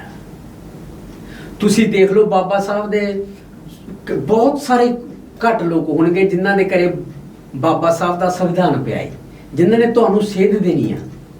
ਪਰ ਤੁਸੀਂ ਉਹਨਾਂ ਘਰਾਂ ਦੇ ਵਿੱਚ, ਤੁਸੀਂ ਜਿਨ੍ਹਾਂ ਉਹਨਾਂ ਨੇ ਵਰਜਿਆ ਸੀ ਵੀ ਇਹਨਾਂ ਨੇ ਤੁਹਾਨੂੰ ਦੁੱਖ ਦੇਣੇ ਆ, ਇਹਨਾਂ ਨੇ ਤੁਹਾਨੂੰ ਨਾਲ ਨਹੀਂ ਰਲਾਉਣਾ, ਉਹਨਾਂ ਦੇ ਦਰਾਂ ਉੱਪਰ ਵੀ ਜਾ ਕੇ ਉਹ ਮੱਥੇ ਰਗੜਦੇ ਆ, ਨੰਗੇ ਪੈਰੀ ਜਾਂਦੇ ਆ। ਪਰ ਬਾਬਾ ਸਾਹਿਬ ਦੀ ਲੰਮੇ ਪੈ ਕੇ ਜਾਂਦੇ, ਲੰਮੇ ਪੈ ਕੇ ਵੀ ਜਾਂਦੇ ਆ, ਪਰ ਬਾਬਾ ਸਾਹਿਬ ਦੀ ਗੱਲ ਮੰਨਣ ਨੂੰ ਉਹ ਅਜੇ ਵੀ ਤਿਆਰ ਨਹੀਂ ਹੋਏ। ਜਿਹੜੇ ਤਿਆਰ ਹੋਏ ਆ ਬਹੁਤ ਜ਼ੋਰ ਲਾ ਰਹੇ ਆ, ਜਿਨ੍ਹਾਂ ਵਿੱਚ ਗੁੜਾ ਸਾਹਿਬ ਤੁਸੀਂ ਵੀ ਆ, ਮੈਂ ਵੀ ਆ, ਕਿ ਇਹ ਸਮਾਜ ਆ ਜਿਹੜਾ ਉਹ ਬਾਬਾ ਸਾਹਿਬ ਦੀ ਗੱਲ ਮੰਨਣ ਲੱਗ ਜਾਵੇ, ਉਹਨਾਂ ਦੇ ਆਪਣੀਆਂ ਲੀਹਾਂ ਤੇ ਆ ਜਾਵੇ। ਫਿਰ ਉਹਨਾਂ ਦੇ ਅਧਿਕਾਰ ਜਦੋਂ ਵਾਪਸ ਆ ਜਾਣਗੇ ਤਾਂ ਆਪਣੀ ਜ਼ਿੰਦਗੀ ਆ ਜਿਹੜੀ ਵਿਸ਼ਾਲਤਾ ਦੇ ਨਾਲ ਗੁਜ਼ਾਰ ਲੈਂਦੇ। ਬਾਬਾ ਸਾਹਿਬ ਦੀ ਸੰਵਿਧਾਨ ਦਾ ਇੱਕ ਸਿਧਾਂਤ ਆ, ਬਾਬਾ ਸਾਹਿਬ ਦੇ ਇਹ ਜਿਹੜੇ ਸਿੱਖਿਆ ਹੈ ਉਹ ਅਪਣਾਉਣੀ ਚਾਹੀਦੀ ਆ। ਤੇ ਇਹੀ ਜਿਹੜਾ ਬਾਬਾ ਸਾਹਿਬ ਭੀਮਰਾਓ ਡਾਕਟਰ ਅੰਬੇਡਕਰ ਜੀ ਦੇ ਜਿਹੜਾ ਜ਼ਿੰਦਗੀ, ਉਹਦੇ ਤੇ ਜਿਹੜਾ ਬੜਾ ਤੁਸੀਂ ਮਿਹਨਤ ਕਰਕੇ, ਘੋਖ ਕੇ, ਪੜ੍ਹ ਕੇ, ਸਟੱਡੀ ਕਰਕੇ ਜਿਹੜਾ ਨਾਟਕ ਲਿਖਿਆ ਸੀ, ਇਸੇ ਕਰਕੇ ਲਿਖਿਆ ਸੀ ਦਾ ਗ੍ਰੇਟ ਅੰਬੇਡਕਰ। ਤੇ ਆਖਰ ਤੇ ਚੰਦ ਸਕਿੰਟਾਂ, ਚੰਦ ਮਿੰਟਾਂ ਦੇ ਵਿੱਚ ਸਮਾਜ ਨੂੰ ਕੀ ਸੁਨੇਹਾ ਦੇਣਾ ਚਾਹੁੰਦੇ? ਸਮਾਜ ਨੂੰ ਇਹ ਸੁਨੇਹਾ ਦੇਣਾ ਚਾਹੁੰਦੇ ਕਿ ਤੁਸੀਂ ਆਪਣੀ ਸੱਭਿਅਤਾ ਨਾਲ ਜੁੜੋ। ਆਪਣੀ ਸੱਭਿਅਤਾ ਦਾ ਮਤਲਬ ਮੇਰਾ ਕਹਿਣ ਦਾ ਹੈ ਕਿ ਤੁਸੀਂ ਆਪਣੇ ਵਜੂਦ ਨਾਲ ਜੁੜੋ। ਬਾਬਾ ਸਾਹਿਬ ਨੇ ਜੋ ਤੁਹਾਨੂੰ ਕਿਹਾ ਦਾ ਗ੍ਰੇਟ ਅੰਬੇਡਕਰ ਦੇ ਵਿੱਚ, ਮੈਂ 1 ਘੰਟਾ ਤੇ 20 ਮਿੰਟ ਵਿੱਚ ਮੈਂ ਪੂਰੀ ਉਹਦੀ ਜਿਹੜੀ ਵਰਣਨ ਕਰਤਾ ਉਸ ਨਾਟਕ ਦੇ ਵਿੱਚ। ਇਹ ਐਸ.ਐਲ. ਵਰਦੀ ਦੀ ਵੀ ਬਹੁਤ ਵੱਡੀ ਪ੍ਰਾਪਤੀ ਆ ਕਿ ਉਹਨਾਂ ਦੀ ਕਿਤਾਬ ਆ ਜਿਹੜੀ ਐਡਵੋਕੇਟ ਐਸ.ਐਲ. ਵਰਦੀ ਦੀ, ਮਨੁੱਖਤਾ ਦੇ ਮਸੀਹਾ ਡਾਕਟਰ ਅੰਬੇਡਕਰ, ਉਹਦੇ ਆਧਾਰ ਤੇ ਜਦੋਂ ਇਹ ਨਾਟਕ ਲਿਖਿਆ ਗਿਆ। ਮੇਰਾ ਕਹਿਣ ਦਾ ਮਤਲਬ ਆ ਤੁਸੀਂ ਬਾਬਾ ਸਾਹਿਬ ਦੀ ਸਿਧਾਂਤਾਂ ਨੂੰ ਮੰਨਣ ਤੋਂ ਬਿਨਾਂ, ਬਾਬਾ ਸਾਹਿਬ ਦੀਆਂ ਚੱਲੇ ਹੋਏ ਲੀਹਾਂ ਤੋਂ ਬਿਨਾਂ ਤੁਸੀਂ ਸਮਾਜ ਵਿੱਚ ਛੁਟਕਾਰਾ ਨਹੀਂ ਪਾ ਸਕਦੇ। ਜੇਕਰ ਤੁਸੀਂ ਬਾਬਾ ਸਾਹਿਬ ਦੀ ਗੱਲ ਮੰਨੋਗੇ, ਬਾਬਾ ਸਾਹਿਬ ਦੇ ਸਿਧਾਂਤਾਂ ਨੂੰ ਪੜ੍ਹਾਂਗੇ, ਭਾਰਤੀ ਸੰਵਿਧਾਨ ਦੇ ਵਿੱਚ ਅਨੁਸਾਰ ਚੱਲੋਗੇ, ਫਿਰ ਹੀ ਤੁਹਾਨੂੰ ਜ਼ਿੰਦਗੀ ਦੇ ਜਿਹੜੇ तमाम ਖੁਸ਼ੀਆਂ ਮਿਲ ਸਕਦੀਆਂ। ਤੇ ਨਹੀਂ ਤਾਂ ਫਿਰ ਤੁਸੀਂ ਅੱਗੇ ਵੀ ਸਦੀਆਂ ਤੋਂ ਲਤਾੜੇ ਹੋਏ ਆ, ਤੁਹਾਡੇ ਨਾਲ ਵਿਤਕਰੇ ਹੋ ਰਹੇ ਆ ਸਮਾਜ ਦੇ ਵਿੱਚ, ਤੁਸੀਂ ਇੱਕ ਨਹੀਂ ਹੋ ਰਹੇ, ਤੇ ਨਹੀਂ ਤਾਂ ਤੁਸੀਂ ਪਤਾ ਨਹੀਂ ਕਿੰਨੀਆਂ ਹੋਰ ਸਦੀਆਂ ਇਸੇ ਤਰ੍ਹਾਂ ਇਸ ਔਖੇ ਪੰਥ ਤੇ ਤੁਰੇ ਜਾਓਗੇ ਜੇਕਰ ਤੁਸੀਂ ਬਾਬਾ ਸਾਹਿਬ ਦੀ ਗੱਲ ਨਹੀਂ ਮੰਨੋਗੇ। ਬਾਬਾ ਸਾਹਿਬ ਦੀ ਗੱਲ ਮੰਨਣੀ ਤੁਹਾਡੇ ਲਈ ਬਹੁਤ ਜ਼ਰੂਰੀ ਹੈ। ਬਾਬਾ ਸਾਹਿਬ ਦੇ ਸਿਧਾਂਤ, ਬਾਬਾ ਸਾਹਿਬ ਦੀ ਸਿੱਖਿਆ ਹੀ ਤੁਹਾਨੂੰ ਤੁਹਾਡੇ ਆਪਾਂ ਨੂੰ ਜ਼ਿੰਦਗੀ ਨੂੰ ਸੁਖਾਲਾ ਕਰ ਸਕਦੀ ਹੈ। ਬਾਬਾ ਸਾਹਿਬ ਹੀ ਤੁਹਾਨੂੰ ਮੁਕਤੀ ਦਵਾ ਸਕਦੇ ਆ। ਮੋਹੀ ਸਾਹਿਬ, ਜਿਵੇਂ ਦਾ ਗ੍ਰੇਟ ਅੰਬੇਡਕਰ ਤੁਸੀਂ ਬਹੁਤ ਮਿਹਨਤ ਕਰਕੇ ਲਿਖਿਆ, ਔਰ ਇਹਦੇ ਨਾਲ ਸਮਾਜ ਦੇ ਵਿੱਚ ਆਸ ਹੈ ਕਿ ਬਹੁਤ ਤਰੱਕੀ ਹੋਏਗੀ, ਲੋਕਾਂ ਨੂੰ ਬਾਬਾ ਸਾਹਿਬ ਭੀਮ ਰਾਓ ਡਾਕਟਰ ਅੰਬੇਡਕਰ ਜੀ ਦੇ ਸੰਘਰਸ਼ ਲਈ ਪਤਾ ਲੱਗੂਗਾ, ਹੱਕਾਂ ਅਧਿਕਾਰਾਂ ਤੋਂ ਪਤਾ ਲੱਗੂਗਾ, ਔਰ ਲੋਕ ਆਪ ਵੀ ਸੰਘਰਸ਼ ਕਰਨ ਲਈ, ਮਿਹਨਤ ਕਰਨ ਲਈ, ਪੜ੍ਹਨ ਦੇ ਲਈ, ਇਕੱਠੇ ਜੁੜਨ ਲਈ, ਜਿਵੇਂ ਸਾਡੇ ਸਾਰੇ ਗੁਰੂ ਸਾਹਿਬਾਨਾਂ ਦਾ, ਰਹਿਬਰਾਂ ਦਾ, ਸਾਰਿਆਂ ਦਾ ਇੱਕੋ ਸਿਧਾਂਤ ਸੀ, ਪੜੋ ਜੁੜੋ ਸੰਘਰਸ਼ ਕਰੋ। ਸਾਰਿਆਂ ਦਾ ਉਹਨਾਂ ਨੇ ਗੱਲ ਆਪਣੀ ਭਾਸ਼ਾ 'ਚ ਸਮੇਂ ਦੇ ਆਪਣੇ ਤਰੀਕੇ ਨਾਲ ਕਹੀ ਹੈ, ਗੱਲ ਇੱਕੋ ਹੀ ਸੀ। ਗੁਰੂ ਰਵਿਦਾਸ ਜੀ ਨੇ ਵੀ ਮੱਖੀਆਂ ਦੀ ਉਦਾਹਰਨ ਦੇ ਕੇ ਇਕੱਠੇ ਹੋਣ ਲਈ ਕਿਹਾ। ਵਿਦਿਆ ਹੈ ਤਕੀਨ, ਉਹਨਾਂ ਨੇ ਕਿਹਾ ਕਿ ਵਿਦਿਆ ਤੋਂ ਬਗੈਰ ਜਿਹੜਾ ਬੰਦਾ ਹੈ ਉਹ ਹਨੇਰੇ ਦੇ ਵਿੱਚ ਹੈ। ਉਹਨਾਂ ਨੇ ਗੱਲ ਵੀ ਉਹੀ ਕਹੀ ਹੈ। ਸਾਰੇ ਰਹਿਬਰ ਸਾਹਿਬਾਨਾਂ ਦਾ ਐਜੂਕੇਸ਼ਨ ਤੇ ਬੜਾ ਜ਼ੋਰ ਹੈ, ਇਕੱਠੇ ਰਹਿਣ ਤੇ ਬੜਾ ਜ਼ੋਰ, ਸੰਘਰਸ਼ ਤੇ ਬੜਾ ਜ਼ੋਰ ਹੈਗਾ, ਔਰ ਦੇਸ਼ ਦੇ ਰਾਜ ਭਾਗ ਤੇ ਵੀ ਬੜਾ ਜ਼ੋਰ ਦਿੱਤਾ। ਮੈਨੂੰ ਆਸ ਹੈ ਕਿ ਸਾਡਾ ਸਮਾਜ ਸਾਡੇ ਰਹਿਬਰਾਂ ਦੀ ਗੱਲ ਜ਼ਰੂਰ ਮੰਨੂਗਾ ਤੇ ਤਰੱਕੀਆਂ ਕਰੂਗਾ। ਇਸੇ ਪੰਜਾਬ ਨੂੰ, ਇਸੇ ਭਾਰਤ ਨੂੰ ਆਪਾਂ ਮੁੜ ਸੋਨੇ ਦੀ ਚਿੜੀ ਬਣਾਉਣਾ। ਆਓ, ਜਿੱਥੇ ਅਸੀਂ ਰੋਜ਼ ਜਹਾਜ਼ਾਂ ਦੇ ਜਹਾਜ਼ ਭਰ ਕੇ ਵਿਦੇਸ਼ਾਂ ਨੂੰ ਜਾ ਰਹੇ ਹਾਂ, ਉੱਥੇ ਉਹਨਾਂ ਦਾ ਜਾ ਕੇ ਸਵਾਰ ਰਹੇ ਹਾਂ, ਉੱਥੇ ਆਪਾਂ ਆਪਣੇ ਭਾਰਤ ਨੂੰ, ਆਪਣੇ ਪੰਜਾਬ ਨੂੰ ਇੱਕ ਰੰਗਲਾ ਪੰਜਾਬ ਬਣਾਈਏ। ਮੁੜ ਉਹ ਪੰਜਾਬ ਬਣਾਈਏ ਜਿਹੜਾ ਕਿਸੇ ਵੇਲੇ ਗਿੱਧੇ ਭੰਗੜਿਆਂ ਦਾ, ਰੰਗਮੰਚ ਦਾ ਜਿਹੜਾ ਪੰਜਾਬ ਮੰਨਿਆ ਜਾਂਦਾ ਸੀ, ਇੱਥੇ ਕੋਈ ਰਹਿਣਾ ਨਹੀਂ ਚਾਹੁੰਦਾ। ਇਦਾਂ ਦੇ ਸਿਸਟਮ ਨੂੰ ਆਪਾਂ ਬਦਲੀਏ। ਤੇ ਮੋਹੀ ਸਾਹਿਬ, ਤੁਸੀਂ ਆਪਣੀ ਜ਼ਿੰਦਗੀ ਜਿਹੜੀ ਰੁਝੇਵਿਆਂ ਭਰੀ ਹੈ, ਉਹਦੇ ਵਿੱਚੋਂ ਬਹੁਤ ਕੀਮਤੀ ਸਮੇਂ ਦੇ ਵਿੱਚੋਂ ਸਮਾਂ ਕੱਢ ਕੇ ਕਾਂਚੀ ਟੀਵੀ ਨੂੰ ਦਿੱਤਾ। ਤੁਹਾਡਾ ਬਹੁਤ ਬਹੁਤ ਧੰਨਵਾਦ ਜੀ। ਜੈ ਭੀਮ, ਜੈ ਭਾਰਤ।